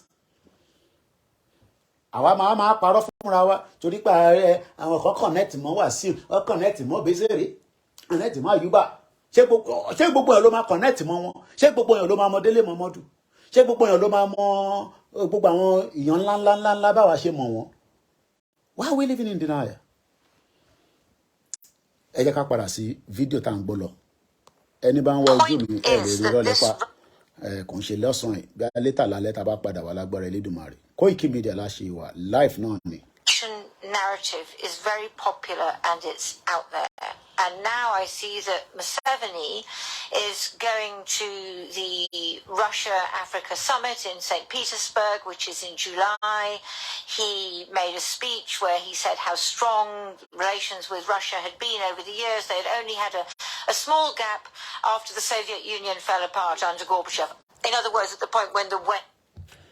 They keep going back to Soviet Union. Why are they scared for Nigeria to break? Àwọn kan ní ẹ̀dùn Nigeria bá break ìyá máa jẹ wá òmùgọ̀. Soviet Union break. Their life is far better than Lagos State citizen. Because ẹni tó ta ọmọ nísìn inú Lagos ló ti ta ọmọ yẹn. Ẹni tẹ́ bá ṣe ń wọlé ẹ ti miss story yẹn. Àkànṣe summary ni. Ọmọ gẹ́ẹ̀lì kan ní Ogun State. Ọkọ ẹ̀ béèrè pé ibo ló gbọ́mọ sí. Nígbà tí kò dáhùn ọkọ ẹ̀ lọ sí police station. Àwọn tó lọ sí police station lọ bá spokesperson péré ní Abímbọ́lá Oyèyẹmí. The CSP is Dahiru Sali ọmọ Fúlàní Àbáwúsá. The acting police Baba Kura Muhammed ọ̀nàdá ọmọ Fúlàní Àbọ̀máwúsá nílẹ̀ Yorùbá lógùn state. Òun dẹ̀ ti ta ọmọ dànù. Ẹni tó ta ọmọ fún nísìnyí ọ̀dọ̀ wọn ò rántí mọ́. Wọ́n bí pé kí ló dé tó ṣe ta ọmọ ó nítorí òun jẹ gbèsè microfinance wọ́n dẹ̀ ti ń threaten òun. Mo kí ẹ Ìdòwú Michael. And you went on to say, Really want to appreciate you for the good job you are doing. I pray for God Almighty to continue to strengthen you. Bẹ́ẹ̀ni, mo kí bàbá wa Sadiq, mo kí gbogbo ẹ̀yin tí ẹ wà nílẹ̀ Yorùbá. Ṣé ìwọ náà ń ronú pé máa ta ọmọ ẹ àbò fẹ́ commit suicide? Má commit suicide. But 8 years Buhari, ìwọ ni kò jókòó kó rò pé kí la rí ṣe nínú 8 years yìí? Kí ni àṣeyọrí mi? Because everybody gbọ́dọ̀ ní projection. Mo ti sọ fún yín lánàá nínú ètò tí mo ṣe lánàá pé èmi ní projection tí bá fẹ́ padà sí school pé mo fẹ́ lọ kàwé sí, mo ní lọ nínú ọdún yìí because ó ti late. Because September ló máa ń wọlé, but mo lè prepare pé for next year September lágbára Elédùmarè o, màá lọ complete another 3-year program. Or kí lọ ṣe nǹkan míì, or kí n ṣe nǹkan míì. Ǹjẹ́ ìwọ náà lè prepare bẹ́ẹ̀ bí Tinubu ṣe fẹ́ wọlé ní May 29? Pé projection mi pé tí Tinubu bá wọlé, màá lọ kàwé sí, màá lọ wáṣẹ́, màá dá okòwò sílẹ̀, màá tẹ̀ nílò tó bá dẹ̀ kó fẹ́ travel náà ni. Ǹjọ́ possible tí Tinubu bá dé ní May 29? Tó possible? Àbí ó kọ wà lára àwọn tó wà ní beer parlour tẹ́ ń parọ́ fúnra yín níbi pepper soup joint tí gbogbo yín yọkùn bẹ́ẹ̀ ni tó fẹ́ bímọ. Àìsàn oríṣiríṣi ló mo sọ fún ẹ máa ń wò bí ẹni tó sick ni. You all look like people that are sick. A dẹ̀ ń sọ fún yín pé àwọn West ò fẹ́ fi wá sílẹ̀. Ní sùúrù ìyá ẹ̀. Ṣèbá rí Kamala Harris. Kò ṣe wá Nàìjíríà. Kò ní láti wá Nàìjíríà because already indication pé America máa kọ́ the biggest embassy sí Lagos State.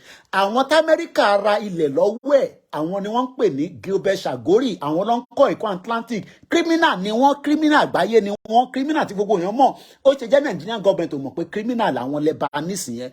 Mo máa ń sọ fún yín pé àníṣe ẹ̀ gbọ́ràn. Other than that, he said our relationship goes back 100 years. It's a marvelous thing.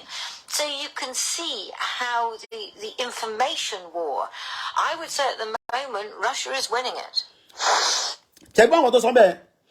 Most of you be more power media, information war, ogun, information war. Tá ń jà lọ́wọ́lọ́wọ́ yìí. Some of you don't even know the importance of it. The information war tó ń lọ lọ́wọ́lọ́wọ́ nísìn. Abinu YouTube yẹn ti ó ti rebete. Phone yẹn overheat ni torí orí ibi tí mo gbé sí. So it's giving a lot of heat. Mo kí gbogbo alẹ́ nǹkan sí.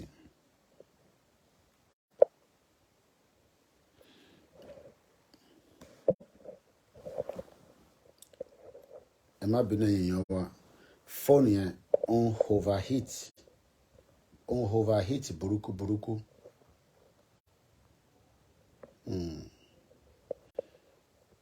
Òun ló ń fà tí jẹ́njẹ́ kátẹ́gùn ọ̀rá máa fẹ́ sí.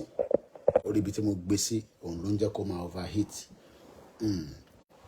A máa parí ètò yìí in just as soon as kíní ẹ̀ bá ti tán. So ẹ jẹ́ ká play. Nǹkan ṣe tó fẹ́ pẹ́ rárá, program yìí ò ní pẹ́. So mo kí gbogbo alẹ́ nǹkan sí. Mo kí ọmọdé, mo kí àgbàlagbà. Ẹ jẹ́ ká gbọ́ ìtókù nínú podcast yìí. War in Ukraine began, many African nations have officially remained neutral. At the UN General Assembly vote on March the 2nd last year, so that's just after the war began, 17 African nations abstained from condemning Russia's invasion. 8 didn't vote at all, and 1 African country, Eritrea, voted against the resolution. 28 African nations voted to condemn Russia. Then, in February this year, almost a year later, a UN resolution calling on Russia to immediately withdraw its troops from Ukraine, 15 African nations abstained from voting once again, with Mali and Eritrea voting against. And also, interestingly, at the same time, Uganda is in America's bad books because they were very vocal about the new anti-LGBT laws in Now, Uganda. that is also interesting because those LGBTQ issues. So that has come up over the last 20 years as a big issue in Africa. And LGBT tó bá yẹ tó bá mọ̀ tán pè bẹ́ẹ̀ àwọn gay àti lesbian òun ni wọ́n pè bẹ́ẹ̀ LGBT lesbian gay and whatever had, this was long ago, 20 years ago, a conversation with Museveni about it. And this was a conversation just the two of us. He was not particularly anti-gay. Then you had a lot of American preachers, right-wing American preachers, anti-gay preachers came in and really pushed this line. And so that became, very popular. But now, who's pushing the anti-LGBTQ line across the world? It's Russia. Because Putin sets himself up as this family values guy against the decadent West with all these terrible feminists and gay people, and they teach their children not to, know what gender they are. They're all pedophiles. This is the stuff you hear from Kremlin propaganda. This is the stuff that you're hearing across Africa. Ẹ̀gbọ́n wa tó ń pè propaganda ṣé nǹkan tí àwa fẹ́ nìyẹn bọ̀ bóun ṣe ẹ̀rù bó ṣe ń play narrative yẹn pé Russia ń sọ fún àwọn Africa pé àwọn ará òyìnbó máa bádi sùn ni o ó dẹ̀ ti pọ̀ náà nílẹ̀ Yorùbá ó ti pọ̀ nílẹ̀ Haúsá àwọn tó ń bá ọkùnrin sùn àti àti ń rí wọn nísìn náà ní ìyẹn tẹ̀ tí wà náà ti pẹ́ náà for some time ní àwọn north àmọ́ pé àwọn north yẹn náà àwọn máa ń bá àwọn obìnrin sùn ìyẹn ti wà kò ń ṣe lénìí ó ti wà for some time everybody knows that. So, and now we have this LGBTQ law in Uganda, which is very much part of the Russian playbook. When it comes to that idea of this battle over the continent between America and Russia, China, etc., does it feel like with countries like Uganda that the West is losing? Because then also we have groups like the Wagner Group in Africa, the private military that's helping the Russian army in Ukraine. They've been focusing recently, when it comes to propaganda, on Niger, on the Ivory Coast. Does it feel like those are the countries it's trying to switch them from democracies? Well, it's not just switching them from democracies, because a lot of the countries where Wagner is involved are fighting jihadis. So, I mean, it's mostly in West Africa, French-speaking West Africa. Ṣẹ̀gbọ́n ibi tí jihadis pọ̀ sí West Africa. Ẹ mọ̀ pé mo ti ṣe program kan rí láìpẹ́ bí a ní last week tí mo ní America fẹ́ invest $100 million sí Togo, Benin Republic àti Ghana. Ẹ rántí ẹ̀gbọ́n pé nǹkan tí wọ́n tún sọ lọ along the line lélẹ̀ àníṣe torí àwọn kì í ṣọ́yìnbó but tó bá jẹ́ pé àwọn òyìnbó ló ń sọ yìí nísìn ó máa tètè yá àwọn èèyàn láti lọ ṣe pé n tó ń sọ yá but gbogbo tó ń sọ yìí làwa náà ti fi ṣe program but ó dá ká gbọ́ látẹnu tiwọn náà kó má jẹ́ pé Koiki nìkan ló ń sọ̀rọ̀ ó ṣe jẹ́wọ́ ṣàgbọ́n kan tí yàrá sọ látẹ̀ǹkan ó ń sọ èyí tó dùn ó ń sọ èyí náà tó dùn because èyí tó sọ pé Russia ń sọ fún Africa pé wọ́n ń gbé LGBT bọ̀ láfíríkà ṣé ó parọ́ ni ṣe mọ̀ pé Jonathan disagree ṣekúṣẹyẹ bó ṣe ṣekúṣẹyẹ tó pé ọ̀rọ̀ LGBT yẹn àwọ̀ ọ̀fẹ́ yẹn ní bíbá but lára àwọn condition tó ń gbé àwọn leaders wa náà nìyẹn níta pé tẹ́ bá fẹ́ gbowó wa ẹ gbọ́dọ̀ support LGBT ẹ lè fẹ́ gba loan World Bank ìyẹn mo ṣe ń bi yín lánàá pé àáfàá ńlá kan tí ọmọ ẹ̀ṣẹ̀ ṣe tán ní bíbá ní UK tí mo rí lórí Instagram ṣé àáfàá yẹn máa sọ fọ́mọ ẹ̀ pé tí wọ́n bá ti wọ class o ìwọ má bọ́ ọmọ tó ní lesbian má bá ṣe coursework tó máa jẹ́ pé ó máa because sometimes wọ́n máa ní kó ṣiṣẹ́ ní group ṣọ́ máa sọ fọ́mọ yẹn pé kó má ṣiṣẹ́ pẹ̀lú ẹni tó jẹ́ gay àbí lesbian ẹ yẹ ká parọ́ tọ́ra wa ọ̀rọ̀ ẹ̀sìn kọ́ là ń jà ìjà ẹ̀sìn kọ́ là ń jà àníkàtẹ̀ kọ́kọ́ jà ìjà ṣe yọrí pé a fẹ́ kúrò ní Nàìjíríà because irú àfáà ńlá yẹn nísìn mo ní mo sì rí recently again wọ́n ti ná àwọn bí olówó ní àfáà yẹn máa ń tò tẹ̀lé lẹ́yìn but ẹ̀yin tẹ̀ wá lé nísìn wọ́n á máa kọ́ yín ní Arabic rọ́ wọ́n á máa kọ́ yín ní kéwu rọ́ wọ́n á ní kẹwọ́ ṣòkòtò lẹ́bẹ́lẹ́bẹ́ ọmọ ẹ̀kẹ́rẹ́ ní London nísìn tó ti kàwé tán kò ń ṣe inú London lọ́mọ yẹn ti kàwé outside London ni mo fi dárúkọ àfáà náà àfáà ńlá ni nílẹ̀ Yorùbá but ibi ìbà èmi rí mo rí tó ń graduate àfáà yẹn fúnra rẹ̀ gan wá ní o kò ń ṣe pé wọ́n sọ fún mo rí àfáà yẹn gan fó fly wá láti Nàìjíríà ó wá ṣe graduation ọmọ ẹ̀ àwọn òṣèjẹ́ kọ́ ọmọ yẹn graduate ní University of Ìlọrin mo sọ fún yín sẹ́ pé òmùgọ̀ ló máa sọ pé religion kan òmùgọ̀ àfáà yẹn ò ṣe jẹ́ kọ́ ọmọ ẹ lọ sí University of Ìbàdàn àbí University of Ìlọrin. At least Ìlọrin Ìlọrin is more like an Islamic state nílẹ̀ Yorùbá tàbá ti ní afẹ́ mú ibi tó jẹ́ bí gbòógì ẹ̀sìn àfẹ́ máa mú Ìlọrin torí àwọn ló fẹ́ súnmọ́ àwọn bíi north yẹn but àfa àgbọn ó mú ọmọ tiẹ̀ ó lọ obìnrin lọ́mọ tí mo sọ yìí ó mú wá sí London ó wá kàwé láàrin pé wá kàwé ẹ nísìn ọmọ yẹn ọ̀bí bá ńlá ọmọ yẹn dá kó discriminate against àwọn LGBT ọ̀bí dá but ẹ̀yin nísìn ìwọ́wọ́ ṣòkòtò pẹ́pẹ́pẹ́pẹ́ nísìn òde láwà ní dàgbàdà sórí à ń sọ pé ìṣẹ̀ṣe ni orí kì í shut up ọ̀dẹ̀.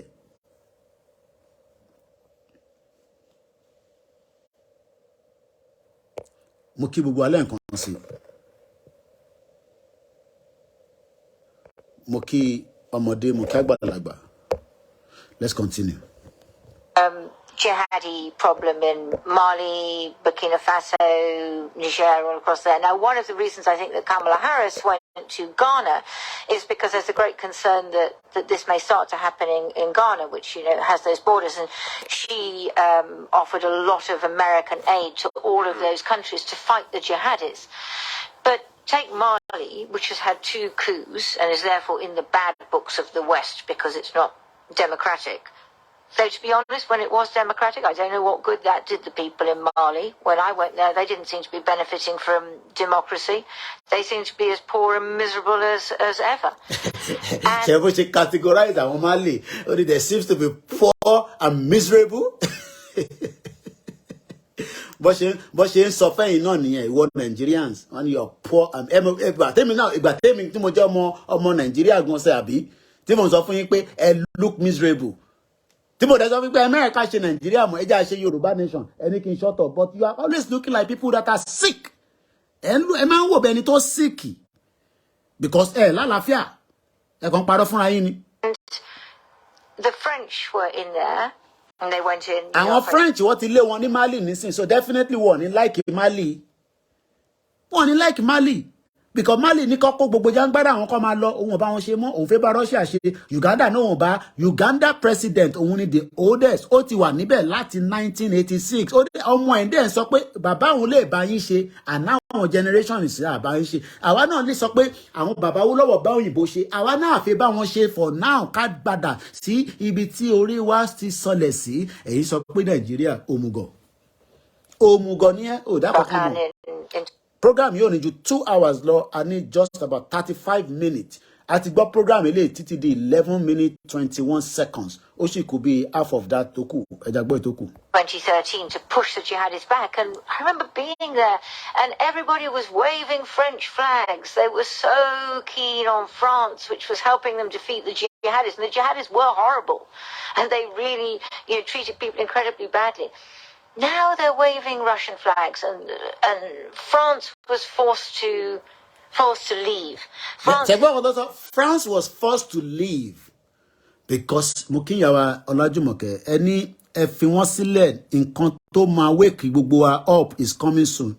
Ẹ mọ̀ pé ọ̀fọ̀ yẹn lọ́n fẹ́ gbọ́ wọn ní Koiki ló wà violent jù platform ẹ ti wà violent jù kí ló dé bí violent a ní violent gan láyé fúnra rẹ̀. Ayé ò violent ní wọ̀ rí jẹ́ ayé ò violent ló gbọ́mọ ẹ lọ sí hospital ní wọ̀ rí tọ́jú ayé ò violent ló bá yàwó ẹ̀sùn ló ń bọ̀ wá tí ẹ̀kan kó máa send ogun sí láti London láti America láti Europe láti Asia láti this ayé ò violent ní òòrí ṣe nínú Nàìjíríà ayé ò violent Buhari ti parí 8 years kí ni àṣeyọrí tiẹ̀ ni mò ń sọ má bèrè tèmi torí èmi mọ àṣeyọrí tèmi nínú Nàìjíríà ní 8 years Buhari mo mọye tí ó jábọ́ lọ́wọ́ tiwa tí a fi ránṣẹ́ sí Nàìjíríà for good 8 years bá ṣe ń sanwó ọmọ school là ń sanwó this àtẹnitá mọ̀rí and that is even before Yorùbá nation owó kan ni à ń ná kó tó di pé Yorùbá nation bẹ̀rẹ̀ ẹ̀yin òmùgọ̀ born bastard àní ẹ̀gbọ́nràn. So tí Buhari ò rí ṣe fún 8 years ẹ wá rò pé Tinubu máa wá ṣe magic ó ní magic one tó ń gbé bọ̀ tó máa fi destroy 1999 constitution ṣé ẹ̀yin ò mọ̀ pé tó bá ti destroy 1999 constitution that's tó bá ẹ̀gbọ́n mi dáadáa tó bá destroy 1999 constitution yẹn then Nigeria ò sí mọ́ ṣé Tinubu máa wá ní balls yẹn torí pa mọ̀ kó ń tọ̀lé ni wọ́n máa ń pampers díẹ̀ ni ṣé ẹni tó yẹ pé kò lè control ìtọ̀ díẹ̀ tó bá fẹ́ tọ̀ nísìn wọ́n gbọ́dọ̀ wọ pampers fún kó má dàbí president kan náà ní Áfíríkà tí kò mọ̀ pé tọ̀ ti jábọ́ lára àwọn cameraman ẹ̀ nísìn ló jẹ gbèsè báyìí ìwọ wá rò lọ́kàn ara ẹ pé torí pé orúkọ Yorùbá tó ń gbé lọ sí Aso Rock ó kàn máa change Nàìjíríà overnight ọ̀dẹ̀ ẹ tẹ̀ fi pé Nàìjíríà máa kàn change overnight tí Tinubu bá débẹ̀ wọ́n á ṣe o ara problem náà nìyẹn so ẹ fi pé Tinubu ó máa kàn change Nàìjíríà overnight a lọ sọ fún àwọn West pé gbèsè tí Nàìjíríà jẹ èmi lọmọ Yorùbá tó wà níbẹ̀ nísìn ó yá ẹ bá mi parẹ́ 42 trillion èmi lọmọ Yorùbá nísìn gbogbo ẹ̀yin Boko Haram ẹ padà síbi tẹ́ ti ń bọ̀ kí ló tún kù gbogbo ẹ̀yin lecturer ẹ make sure pé ẹni strike subsidy a máa ṣó máa yọ subsidy àbó máa fi lẹ̀ ó dà a máa yọ subsidy epo bá di 750 naira ẹ gbọ́ràn in tó máa jẹ gbogbo wa torí tàbá ní tó ti bá sọ pé èmi ni tí ń fẹ́ yọra mi kúrò èmi náà lẹ́bí lọ́hùn ṣé gbogbo wọn ló rò pé UK fún ní visa ni ìmí tí ń wá visa nísìn ó ti lọ bí 10 years tó ì tí fún báyìí à ń bẹ Ọlọ́run pé kọ́lọ́run tẹ̀jẹ̀ kọ́ rí visa fún kóun náà ajókòó sí bíbà òmùgọ̀ ṣé èmi ni mo bà Nàìjíríà jẹ́ Ìgbòho wa ń pariwo ń sọ̀rọ̀ ẹni kò shut up mo kí gbogbo àwọn mídíà tó lọ bá wa sí Benin Republic. Now seen as a terrible. mo tẹ̀ ń gbọ́ fídíò ìyá kan àwọn ìyá jágbajàgba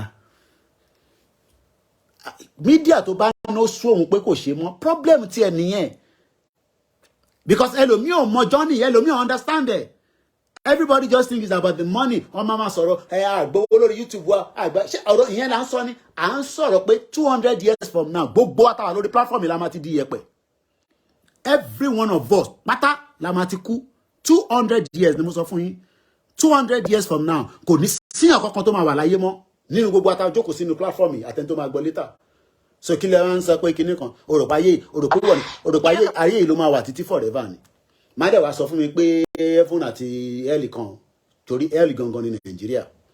Burkina Faso, there was a coup in Burkina Faso, and once again, they're waving Russian, not French flags. I have to say, actually, all you have to do is you've got the same colours, haven't you? So you just have to change it from going vertical stripes to horizontal. So if you've got the wrong flag, it's not too difficult to change it. But the point is that... bẹ́ẹ̀ni àwọn Yorùbá tẹ̀rọ pé títí tábà ti gbé fún Tinubu that's it Nàìjíríà kọ́ máa switch ó máa dá in 8 kódà mo sọ fún yín pé 16 years Tinubu ò lè fix Nàìjíríà debt tó wà lórí Nàìjíríà òun ló ń lọ lọ́nkàn yẹn. Governments, what are they getting from Russia? nàgbà mi màmá ka comment àwọn kan wọ́n máa dọ́gbọ́n Tinubu máa gbé wa padà lọ sí true federalism tá a fẹ́ gangan Tinubu máa á tó ó ná pọ̀ ìbákantáǹtì ni ẹ̀yin òmùgọ̀. Yawa Bisimu sọ pé Tinubu does not have the strength to rule Nigeria. His subordinate will help him to rule. Wọ́n ní Tinubu ló máa rule. Useless set of people. Mukinda de Baba Abiodun. Àwọn sọ pé sẹ́ Tinubu ò lè gbé yín lọ kúrò ní 1999 constitution alone itself. Ó kò lè fún ní kan tó fẹ́. Elites. And they're not being told off about their human rights records and the environment or anything like that at all. And they can let the Russian Wagner group go and do what it wants to. And they say 29 minutes more left before the end of the program. So we need 2 hours left. I'm not sure about that, but we can certainly say that the French failed to defeat the jihadists, and the UN. It didn't work. The jihadists are still strong. Only the French. America spent 20 years in Afghanistan so many billions of dollars on síbẹ̀ kódà gbà tó máa lọ́wọ́ kó gbogbo helicopter wọ̀ gbóríṣi wọ́n fi gbogbo ẹlẹ́ níbẹ̀ ni mo kí yẹn ṣe gan ni Mr. Abiodun lẹ́ẹ̀kan sí mo kí ẹ̀gbọ́n mi Adékúnlé Àlè mo kí bàbá Bọ́ládé Nurudeen mo kí gbogbo ẹni tí àkè náà Babátúndé mo kí yín lẹ́ẹ̀kan sí we are just 29 minutes mo wo time yẹn lórí YouTube ẹ má bínú pé fídíò jáde then maybe later tonight we will, it's not possible, but terribly sick. Talked about the Russians. What about... So, kí ni mo fẹ́ fà ń bẹ̀ ni pé jihadists, ṣé Tinubu máa dé nísìn? Okay, yes, a gbé Yorùbá síbẹ̀. Kódà bó bá òun náà gọ́sẹ̀, ó lè kó Yorùbá sí gbogbo sector ó ní right. Ṣèbó òun ni president. Ṣèbá àwọn Fúlàní náà máa dúró pé kó fi ṣe tán ni. Ṣèbó òun náà dúró kí Buhari fi ṣe tán fún 8 years. Kò ń ṣe problem. I satisfy you, and then after that, 8 years is not that long, but 8 years yẹn kọ̀ tó máa slow ẹ̀yin tí ẹ ní àníyàn pé Nàìjíríà máa dà because ẹ̀yin ṣe rí àwa kò ní dùn àwa púpọ̀ ẹ ṣe gan ni ẹ̀yin ti Dubai connection mo kí n gan bẹ́ẹ̀ ni senseless set of people ẹ ṣe gan ni ìyá mi David ṣe rí ẹ̀yin tí ẹ̀ ń support Nàìjíríà ọ̀nà méjì lẹ pín sí ẹ̀yin Yorùbá tẹ̀ ń support Tinubu ẹ̀yin ló máa dùn jù ṣe rí báwo mo ṣe fi sọ Yorùbá yẹn tí máa fi sọ ní English mo mọ tí máa sọ bọ̀ mo fi Yorùbá mo fẹ́ sọ ẹ̀rín kéèké kò ní ṣe kọjá ẹ̀ because this your expectation yẹn náà wà lára pé ẹ mọ̀ pé Buhari náà tó wá fún 8 years ẹ expect pé Buhari máa wá ṣe dáadáa but ẹni náà lókè Buhari ti fail Jagarudi drug baron gbogbo record ẹ̀ báyìí wí kò sí tó clean kò sẹ́ni tó clean lóòótọ́ but títí ẹ̀ yẹn extraordinary ni because àwọn prepare ọjọ́ báyìí but èyí tó máa ṣẹlẹ̀ ni pé by the time tí ẹ̀yin máa ń fi pé a máa ní sùúrù fún Tinubu pé torí òun ni president àwa kàn ń dúró káwọn tó ń darí wa tún sọ fún wa lásìkò ní ìgbà ni Buhari wà ń bẹ̀ a ṣe bẹ́ẹ̀ so bí Tinubu bá dé bẹ́ẹ̀ a ṣe tún bẹ̀rẹ̀ sùrùtù gidi lórí ìrìn àjò Yorùbá nation pé no going back níṣẹ́ ṣe bí Buhari lágbára former military dictator ni now so kí ló wá kàn wá pẹ̀lú Tinubu pé Tinubu débẹ̀ ẹni tó bá fẹ́ panu wa kó tètè á fẹ́ pa because òun wà lára àwọn tó give authority náà pé kó lọ pa Ìgbòho Tinubu náà mọ̀ nípa ẹ̀ Tinubu mọ̀ nípa ẹ̀ àwọn balẹ̀ Yorùbá mọ̀ nípa ẹ̀ Ṣèyí Mákindé olè náà mọ̀ nípa ẹ̀ because Tinubu gangan ló ní tá bá lè mú Ìgbòho kúrò lọ́nà kẹ́ mú kúrò lọ́nà kó má fi tẹ̀ dá mi dúró kọ́lọ̀ fún lálàáfíà ojú ayé yìí náà ni gbogbo a máa ṣe Ọbásanjọ́ how old Ọbásanjọ́ nísìn how old is he 80 years old ṣé Ọbásanjọ́ ju bàbá lọ how old Ọbásanjọ́ ìjọ sáré fún mi ní age Ọbásanjọ́ mo fẹ́ fún ní extra age sí Ọlọ́run jẹ́ kí ogbón kú mọ́ wa lọ́wọ́ nísìn gbogbo yín pátá ni ẹ̀sìn yín máa ṣe kẹ́ tó kú wàláì how old Ọbásanjọ́ 86 ẹ bá mi fún Ọbásanjọ́ náà náà dá 86 years old sí tọ́básanjọ́ máa fi pé another 10 years ní age ẹ̀ nísìn a máa struggle bí bàbá Ayọ̀ Adébánjọ ni bàbá yẹn ti dàgbà 95 wàláì ni mo sọ fún yín mo fún Ọbásanjọ́ ní 10 years but 10 years yẹn ẹ̀sìn yẹn ó máa kàn wọ́n lára ni ó máa kàn wọ́n lára ni fún wàhálà tí gbogbo yín ṣe tí ẹ fi jẹ́ kí aráyé mí taráyé gbé tẹ́yìn wá ń ṣe pé ẹ̀yin lẹ láyé yìí ẹ máa ṣẹ̀sìn ní kẹ́ tó kú èmi ò gbàdúrà fún kẹ́kú nísìnyí ẹ̀yin làbọ̀ máa sọ pé kẹ́kú no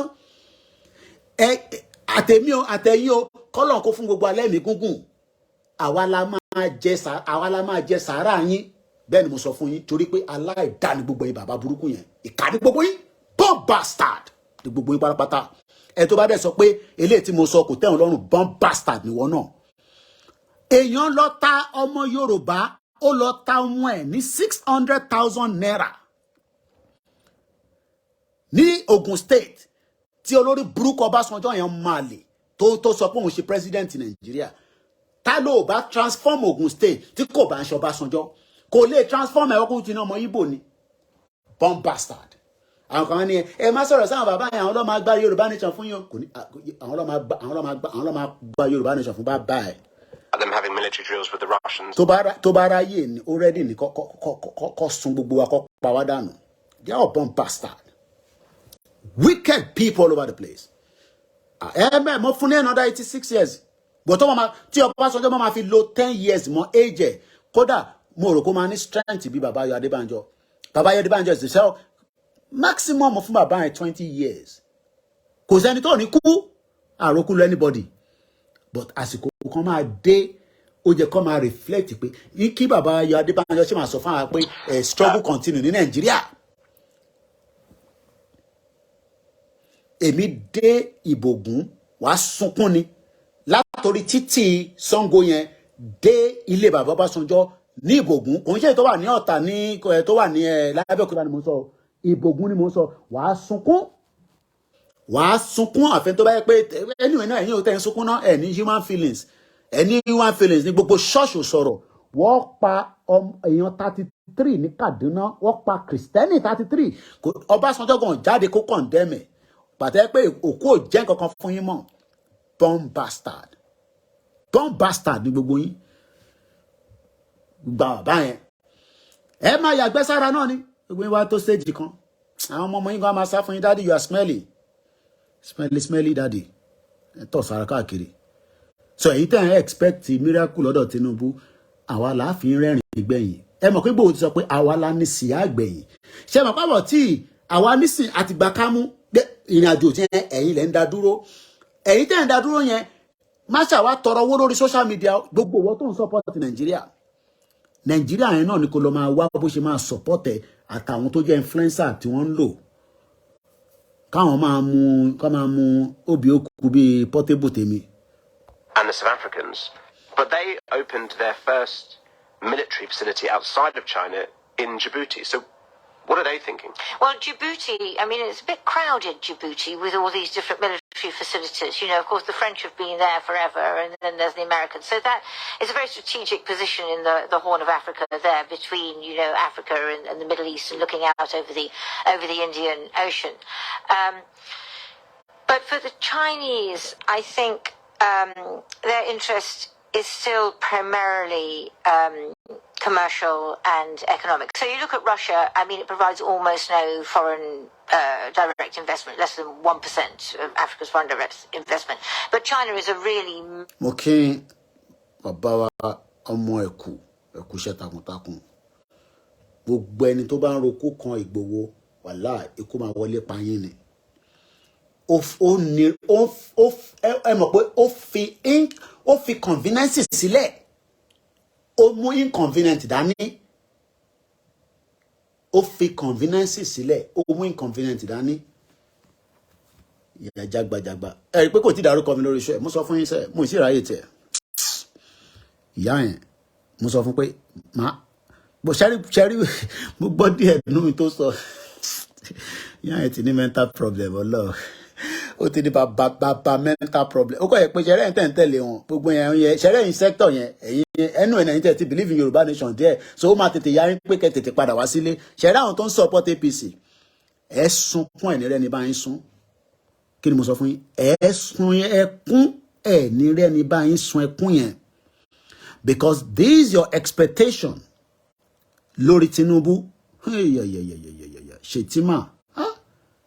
Bomb bastard. Fulani. Wọ́n ní Kànúrí ni. Kí ni ìyàtọ̀ ní gbogbo wọn? They are all the same. Àwọn dáràn. Psychotic ni Dúpẹ́ Onítìrí yẹn. Ọlọ́run. Ó ti ní problem tó wà lórí. Ó ní wíìkì pé police ni. Ó ní ọlọ́pàá ní mú gbogbo yín o. Ṣẹ̀rí àwọn tó fẹ́. Ṣẹ̀rí Tinubu. Ṣẹ̀rí ìyá ẹ̀fẹ́ ogun tó ń fẹ́ dálẹ̀. Wọ́n ò tí ì rí ogun ẹ̀ rí. Bomb bastard. Orí ẹ̀ ti gbálẹ̀. Àbá tó ṣe nínú lórí àwọn mídíà náà ló lọ expose ẹ̀ irun ẹ̀ dàbí ìtẹ́kùtẹ́ ń jẹ lójoojúmọ́. Major partner for ìbáwọn obìnrin tẹ̀ máa ń cover orí wọn tó máa sáré lo wíìgì tó máa lo kìíní nígbà tẹ́ pé ẹni tó bá máa ṣèkà kò yẹ pé mo lè máa tọ́ kámẹ́rà mi ẹ̀rọ ojú mi ẹ̀rí bí ṣe lè wà máa tọ́ kámẹ́rà mi nísìn ẹ̀rí mi bí ṣe wà mo máa ń dúró tán ní dáńtán but at the end of the day